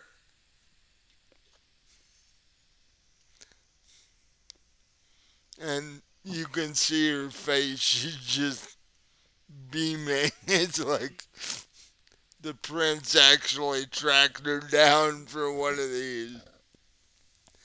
Uh, and she makes it for him, except she makes it in a tall glass like you would have iced tea in. So it's like a quarter blood orange and three-quarter vodka. It's like, so. Then he So is that walks, actual blood orange or blood orange? well, both. The fruit, the blood orange fruit, sort of mellows the flavor of the other two. Takes some of the metallic taste out. Um, then he sees the five of you.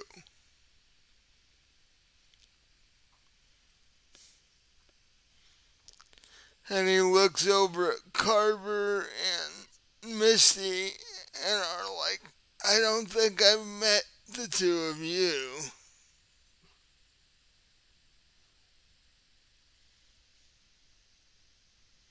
So what does Misty do? Um, I say hello.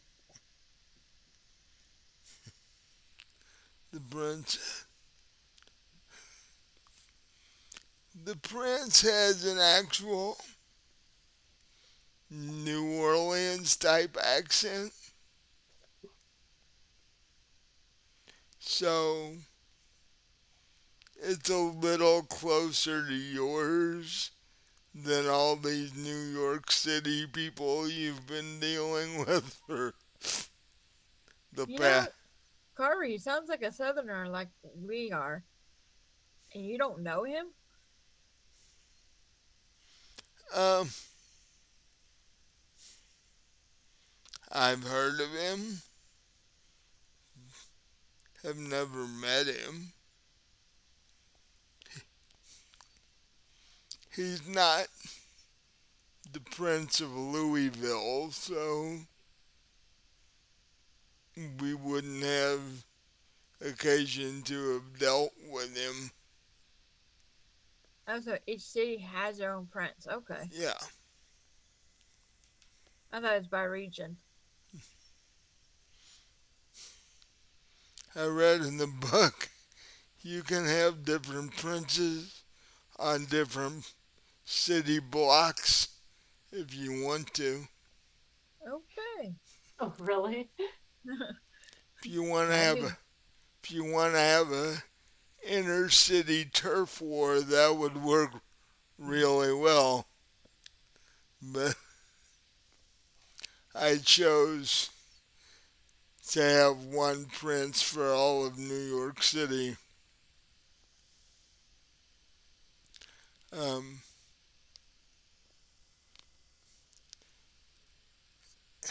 he hears the two of your accents and says, "Ah, you're from Kentucky."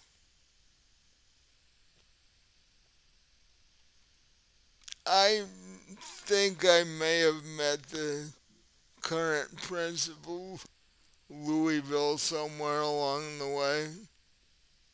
Uh, and you are correct. I am a southern born vampire.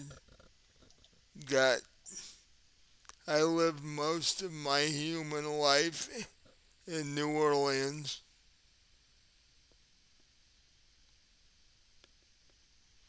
Got tired of the hurricanes,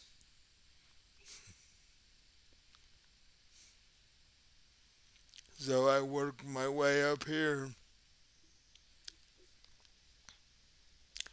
What brings the two of you to New York City? Well, I was a human and I stare at Carver, and I was up here for a horse um auction, and somebody, not naming names, bit me.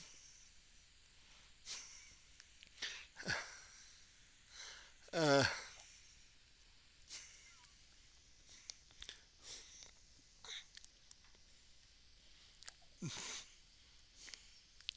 the prince and Carver chuckle at each other. It's like things like that happen now and again.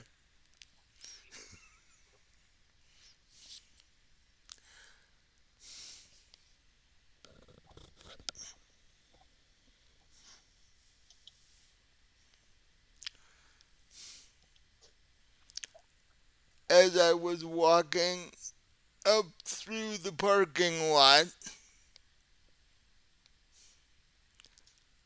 I noticed the little incident that just occurred.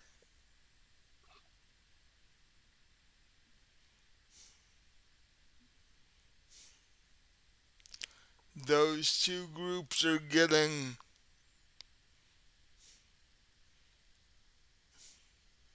a little more aggressive, shall we say. Yes. That's not a good thing.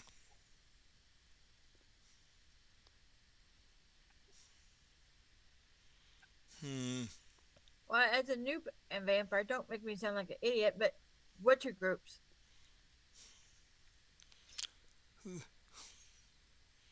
You saw what happened with the. Yeah. Well, the owls are called Strix. They can possess even vampires and turn them almost into zombie type creatures. They will they can possess vampires and humans. So a gathering of those can be very dangerous for all involved. But even more dangerous are the people in the robes. They're called the Seven,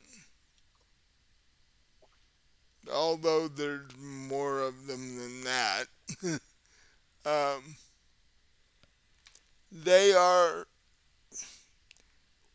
most easily explained as anti vampire vampires. They have vowed to eliminate all vampires. Okay. Great. And they, So, well, whereas they are themselves vampires, so it doesn't make a lot of sense. But Well,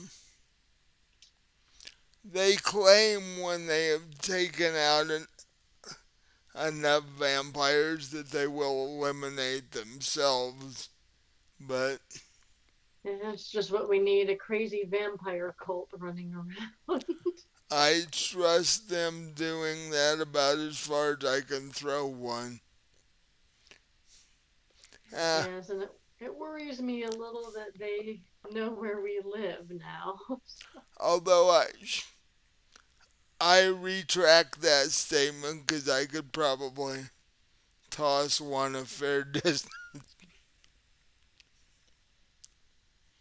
Um, they ventured into your neighborhood, have they? Unfortunately, yes. Mm. Yeah, I've gotten reports of them appearing in other neighborhoods in the city too. Looks like we're gonna actually have to do something about them. great. I want to go home now.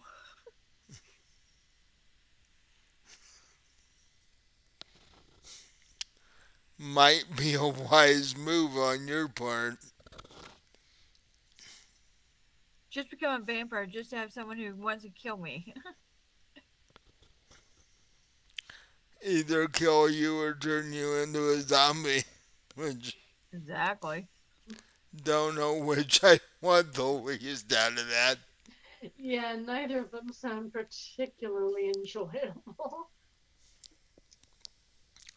Um, I will commission a hunting party.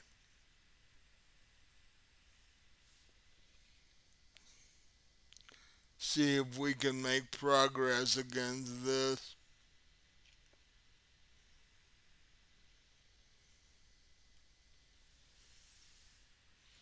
And um,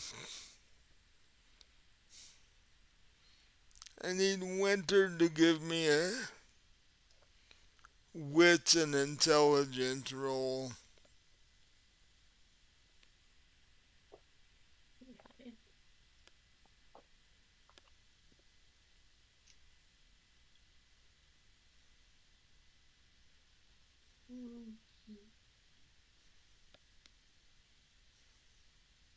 Well, that's not. Wait a minute. That's three successes and one one. So two successes altogether. That's enough. When the prince mentions that he's gonna send out a hunting party, you see Lucian react almost instantly. Like an unfavorable reaction, like he doesn't like that idea. Yeah, Ah, he's trying to hide it, but you notice that he's definitely not a fan of that plan. I, on the other hand, think it's a great idea. As long as I'm not in one of the hunting, one of the party, because I'm not quite willing to put myself that much on the line.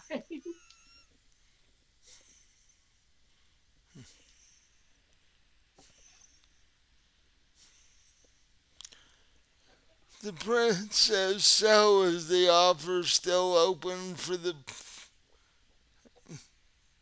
free membership upstairs? Of course it is. Would you like me to give you a tour of the RIP section? I would.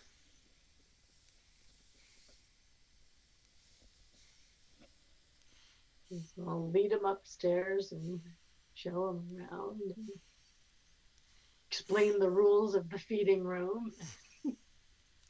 Uh, I won't be doing that. I have my own group uh, ghouls that handle that. Yeah, being royal and such. But you've decorated it very nicely, and I like the fact that you can switch up the music. And um, Natalie will definitely have to teach the R.I.P. bartender my favorite drink as of now. And Yes, I will have her do that.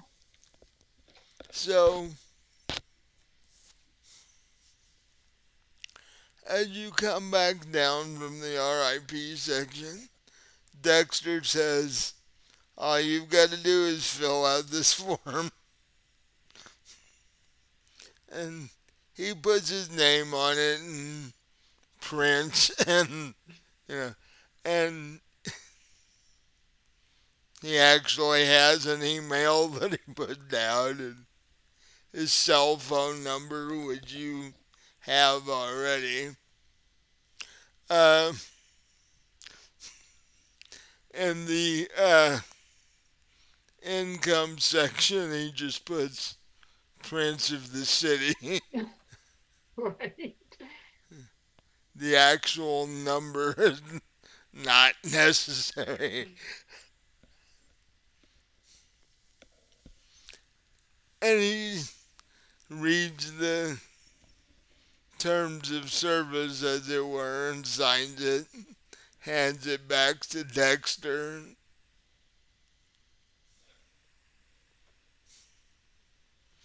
Dexter's like, we're doing pretty good. We have what, 4 RIP members tonight already,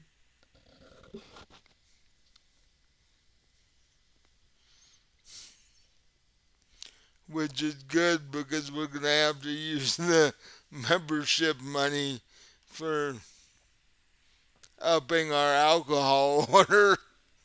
Yes, I was actually gonna swing by the bar and ask Nat how the alcohol is holding up because last night we actually ran out. Yeah. So you do that. And then she's like, don't know if we're gonna make 2 a.m. With the amount of alcohol we've got. But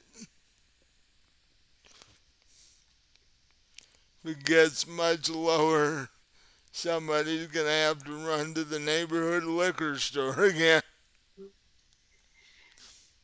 Or for the time being, just for tonight, because it's not as busy upstairs, I can run up and bring down a few bottles from the bar up in the RIP room if we need. Yeah, then we could replace them tomorrow. Hmm. That'd work. 'Cause I'm not really fond on going outside with No. what just happened. Strange thing is, when I was human, I rather thought owls were cute. I Well, think, they are, but these Strix things, on the other hand.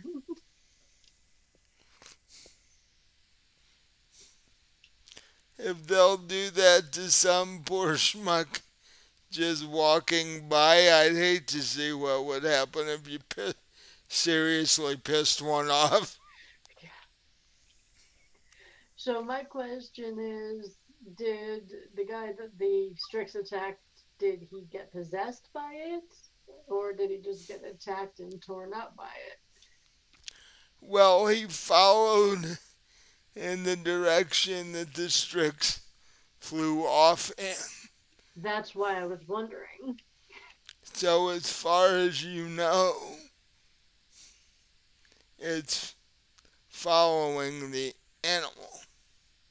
Uh, whether it got possessed or whether it's attempting to hunt it down, you don't know. And you don't really want to get close enough to find out.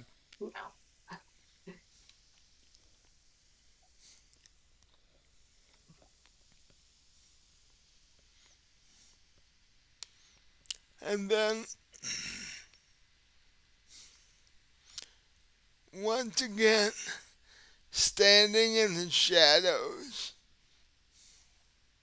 on the other side of the room, not in the near the RIP section, you notice Bella is standing there in her almost usual spot, not saying anything, not doing anything, just sort of standing there. And she notices that you noticed her finally, and she just nods her head toward you and keeps observing, shall we say.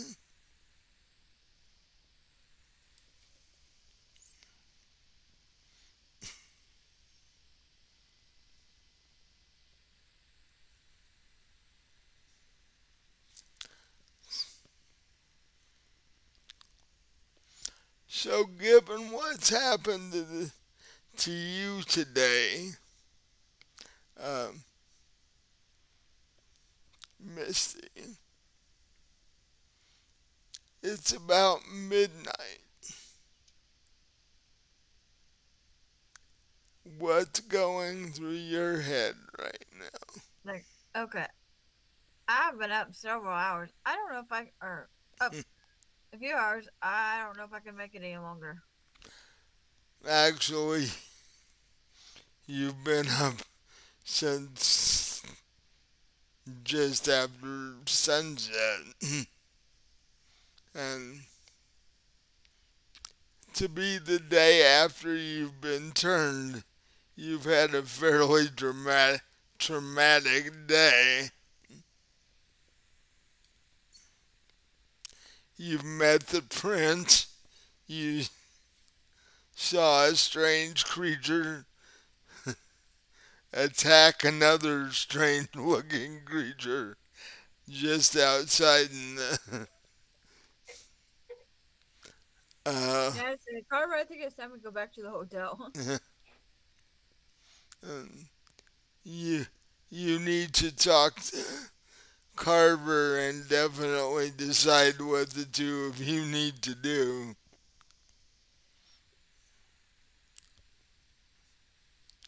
So the two of you make your goodbyes to the prince, and you say goodbye to Wendy and Dexter, or Winter and Dexter, excuse me, and head out the door. Give me a give me a dex check for both of them. Well, give me a dex check for you. I'll make one for Carter. 8 and 9. Okay. You are able to sidestep the puddles of blood from where the poor guy in the green robes got snacked on.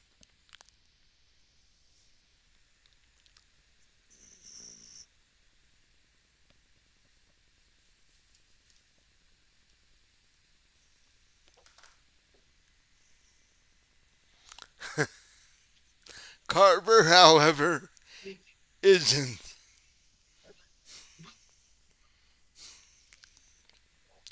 and steps in one of them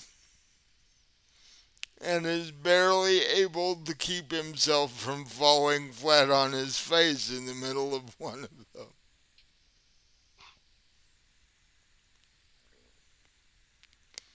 there is a downside to wearing dress shoes, Yep.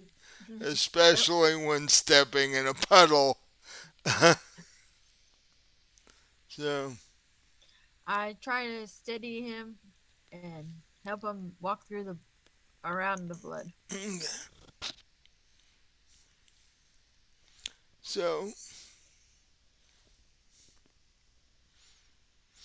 he once again hailed a taxi, and the two of you head back to your hotel room.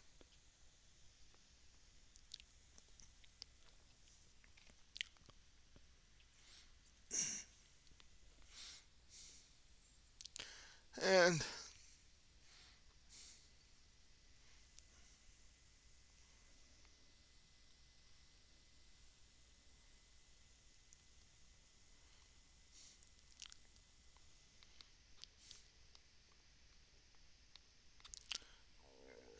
um, get back to my character sheet here.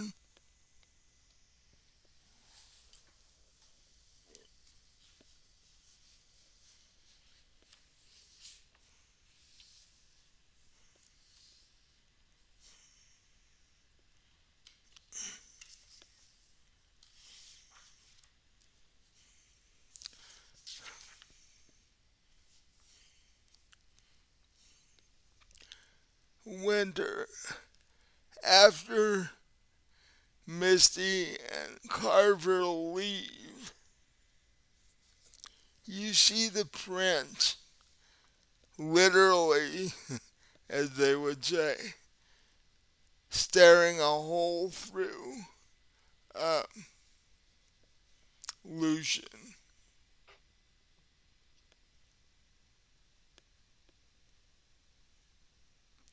And you can literally see Lucian shake.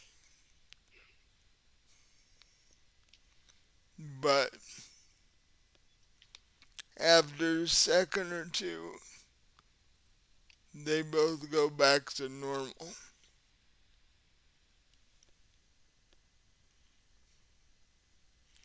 And then Lucian gets up almost immediately and says his goodbyes and heads out the door rapidly.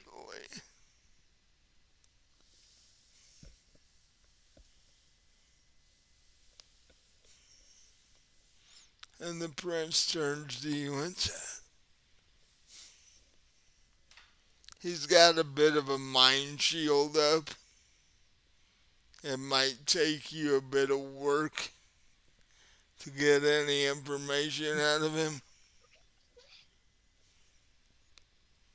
Well, I will try my best. I'm assuming you noticed his reaction when you mentioned putting together a hunting party. I noticed. Yeah, he He didn't didn't. seem he didn't seem to want these two groups taken care of.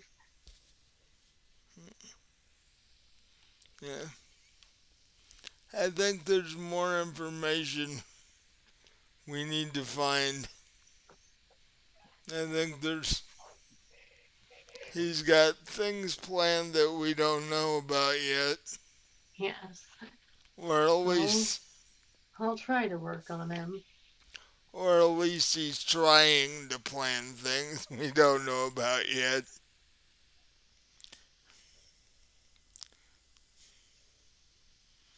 Eh, Then he says, "Well, I should be getting back. I have meetings and to attend to tomorrow evening." Well, thank you for stopping by. Your bartender did an absolutely wonderful job today. Now we'll just see if my staff can do as well on my birthday. Um, we will keep in touch, especially on this Lucian thing. Yes. Um, If I find anything out, I'll let you know. You and Tanner both. if you need the hunting party to come to the neighborhood around your house, just call me. Thank you. And then he turns and heads out the door. While that is all going on, Misty and Carver get back to the hotel room. The bellhop is indeed gone. Uh, fact, looks like the entire set of bedding has been changed out since this morning. No doubt there was blood on the sheets. So, um, what do you what do you do at this point?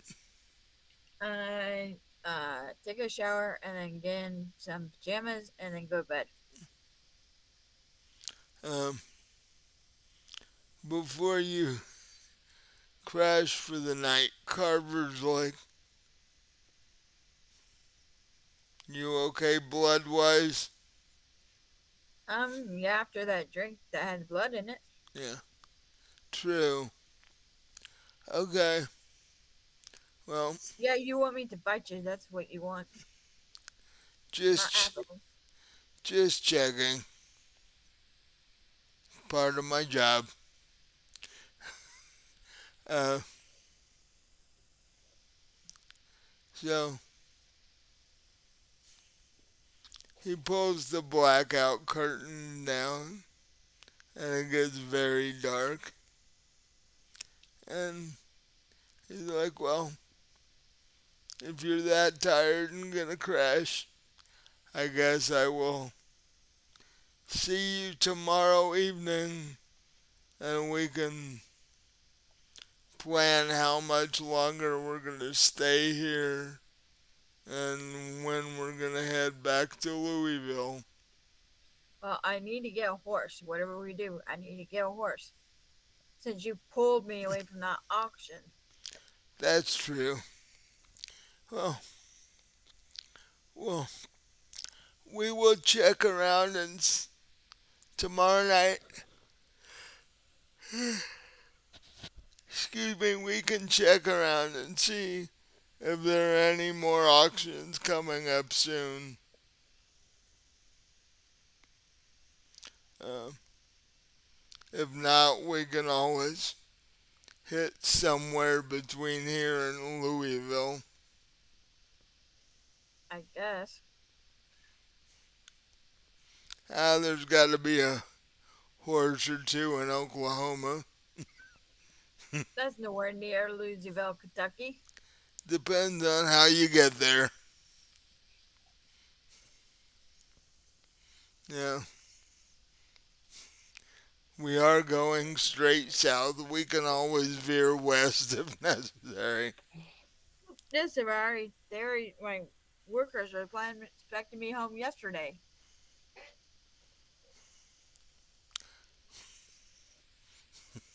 You might want to call somebody later.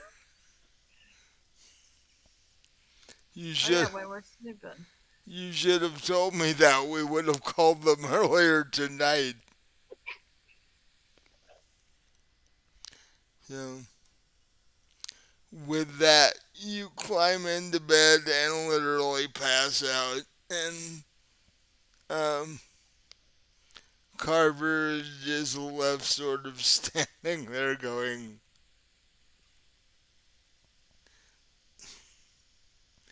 "We should get home. This place is way too interesting for us to be in." And then we head back over to the club.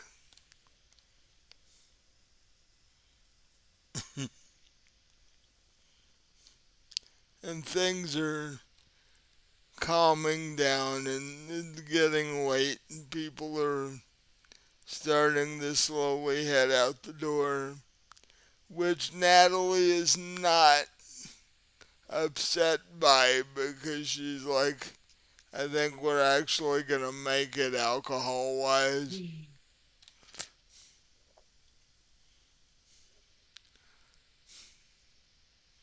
But Dexter is like visibly not cool right now after what he saw a little bit earlier. He's like, for one, that was the prince. And for two, those owls are just not cool.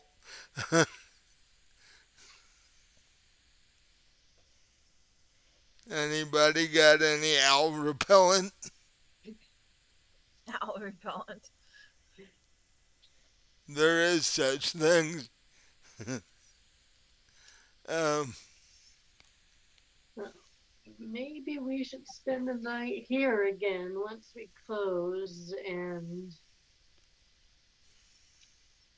uh, tomorrow night I can give the prince a call, have someone, have his little group go over and see if they can clean up around the area around our house before we go back.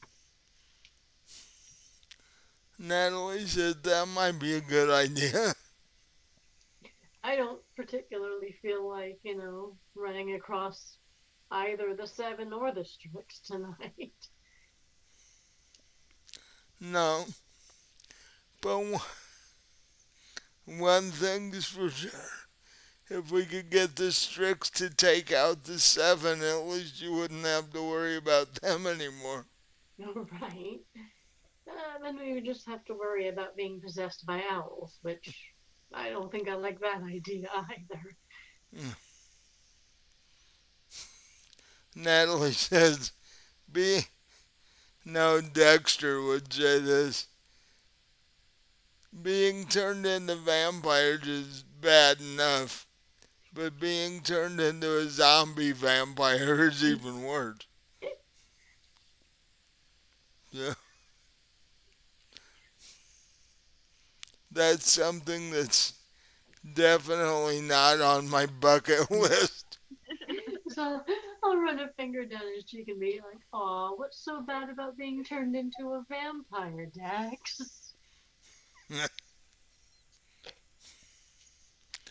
Well, he just gotta say that one night was fun, but it's been a little rough since then. I seem to remember you enjoy hunting, though. Yeah, true.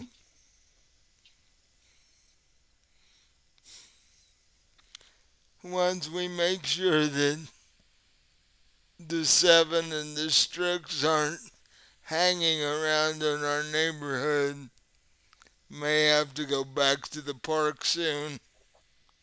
That's what I was thinking myself. Hmm.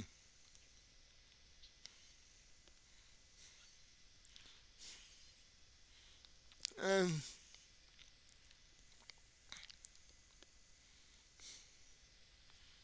just about when everybody's gone, Bella walks up to you, says, "Hello there, Winter. Good evening. Rather interesting night tonight.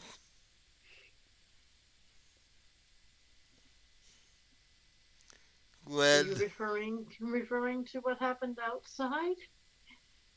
yes, mainly. Glad to see the RIP grand opening went well. Yes, business was very good, actually. Although I'm wondering what the heck is up. Why are these fringe groups? What's drawing them here? I would think you would have a better idea of that than me. Well, even, even I and the sisters have never had issues with these two groups before. And we've done sacrifices in New York City for decades now. Something very strange is drawing these two groups. Yes, well, we're all trying to figure that out. Hmm.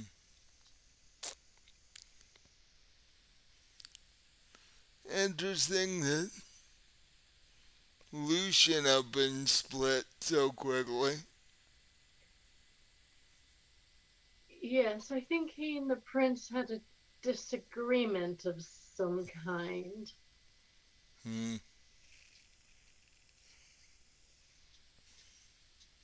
That would lend me to believe that Lucian may be in the middle of this. Well, we're all under the impression that Lucian's definitely got something to hide, Hmm. and we're trying to figure out exactly what that is. But yes, Lucian is not on anybody's to be trusted list at this point.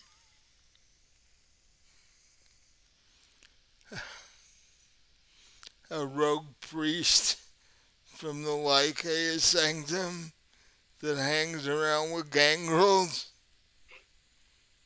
Mm, not your most awe-inspiring combination, if you ask me.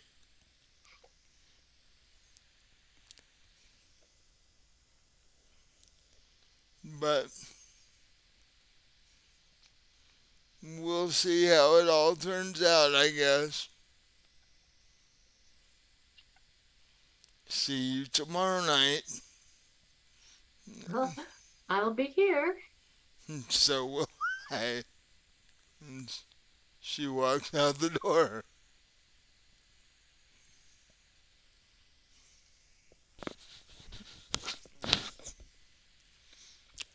And with that, she was the last one to leave, as she generally always is. Which makes you wonder, what exactly does she get out of coming to your club every night?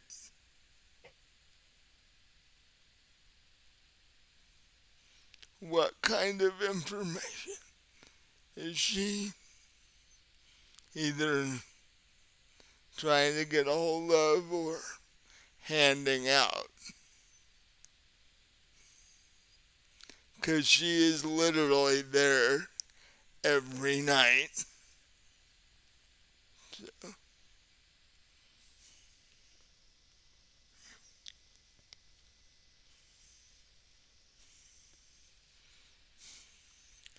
But as you and Dexter lock up, you notice Natalie's on the phone with the alcohol distributor, placing yet another large alcohol order.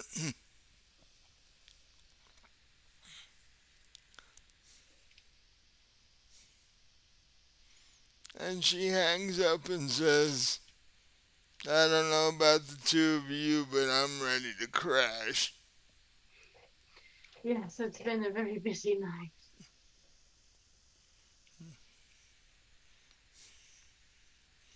Luckily, there's a bottle of blood left over in the fridge in your old apartment,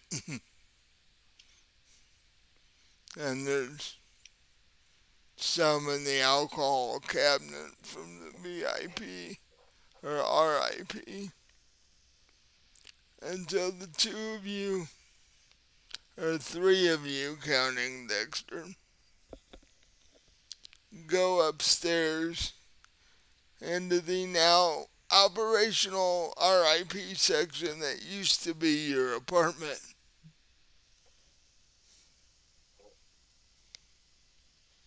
And you guys basically, you and the three of you have a quick cup of blood to up your energy level just enough so you're not literally dragging across the floor. As with last time,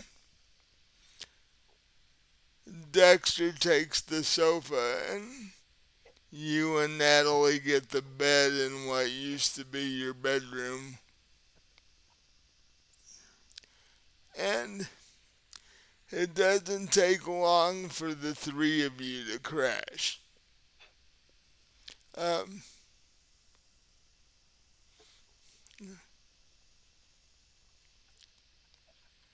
Because you and Natalie basically fall into bed tangled together and pass out.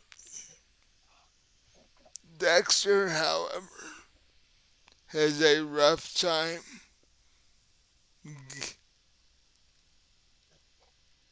He falls asleep of sorts, but it's initially not very restful.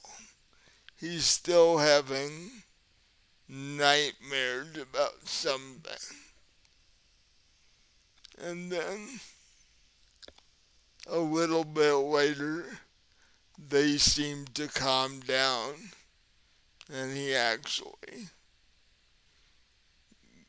gets better sleep after that.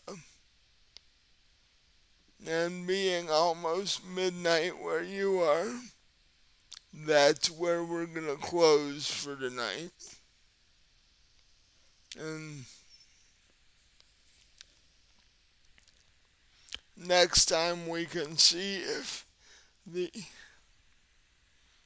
hunting group is able to clear out the area around your apartment Yes. and just exactly what made Lucian bolt like that. I'm assuming the prince did something mentally or telepathically to him. Most likely, but that raises two questions. What was Lucian hiding and what did the prince find? Yeah. Both of which you'll have to come back next time to find out. And we'll also end up finding out what Misty and Carver decide to do. Are they headed back to Louisville or are they hanging around? Well, after Misty gets her horse, anyway. Did you guys have fun? Yeah. Yeah. I know this was the first time you played Vampire in a while. What did you think? I like it.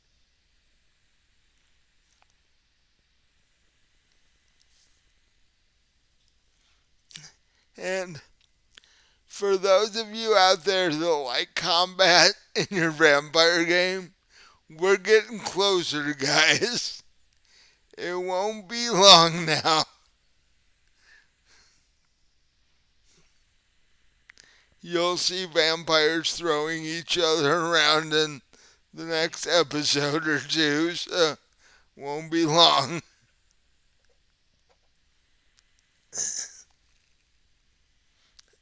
Well, you got a bit of it when the owl bit the other one. Yeah, but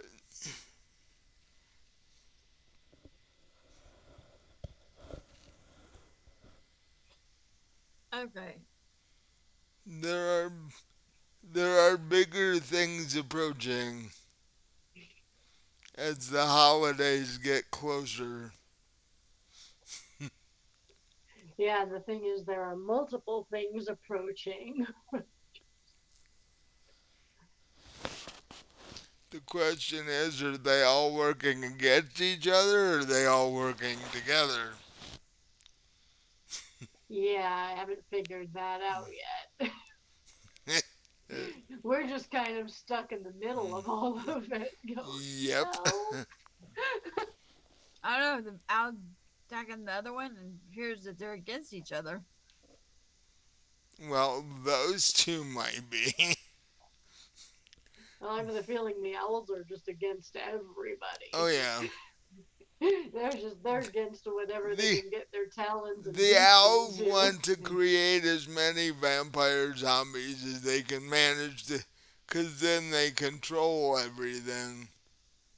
Well, then again, the seven won't kill all the vampires. Won't kill all the Yeah. vampires. They're just anarchists that want to eliminate everything. Um, it doesn't really give a reason as to why they want to eliminate all the vampires, but it just says they do. So, uh, anyway, we'll find out more next time. Um, follow all of our social media. I'll put the uh, list for that up in a second. Uh, go buy all of Robin's books on Amazon. The link will be in the description, as it is for, I think, like the top 15 videos on our page now. The top 15, 16 of them have Robin's link in it. So, and on a good note, I checked earlier and we actually got another subscriber. Oh, good. Oh, So, nice. um, the only annoying part is YouTube doesn't let you see who the subscribers are. But if you're out there and you subscribed and you are watching this or watching it when it comes out on our YouTube channel, thank you for everybody that's subscribing, and tell your friends and make them subscribe and all that. You know, tell them they can't have chocolate till they subscribe and, you know, bribe That's them. as good as they like chocolate. If they don't like chocolate, that doesn't matter to them. Bribe them and stuff like that. uh, but anyway, with that, I'll say good night and I'll throw up the social media stuff in a second. So, uh, Good night. See you next time. we're not quite sure when we're doing vampire again, technically, and we could be adding yet another character. So, this may change even more before it's over. But just a heads up on that. uh, go watch all our back videos. There's 91 of them. It should only take you a day or two to binge all of them. So, A day or two, try about a week or two. uh, with that, once again, I'll say good night. Right. Night night. Boink.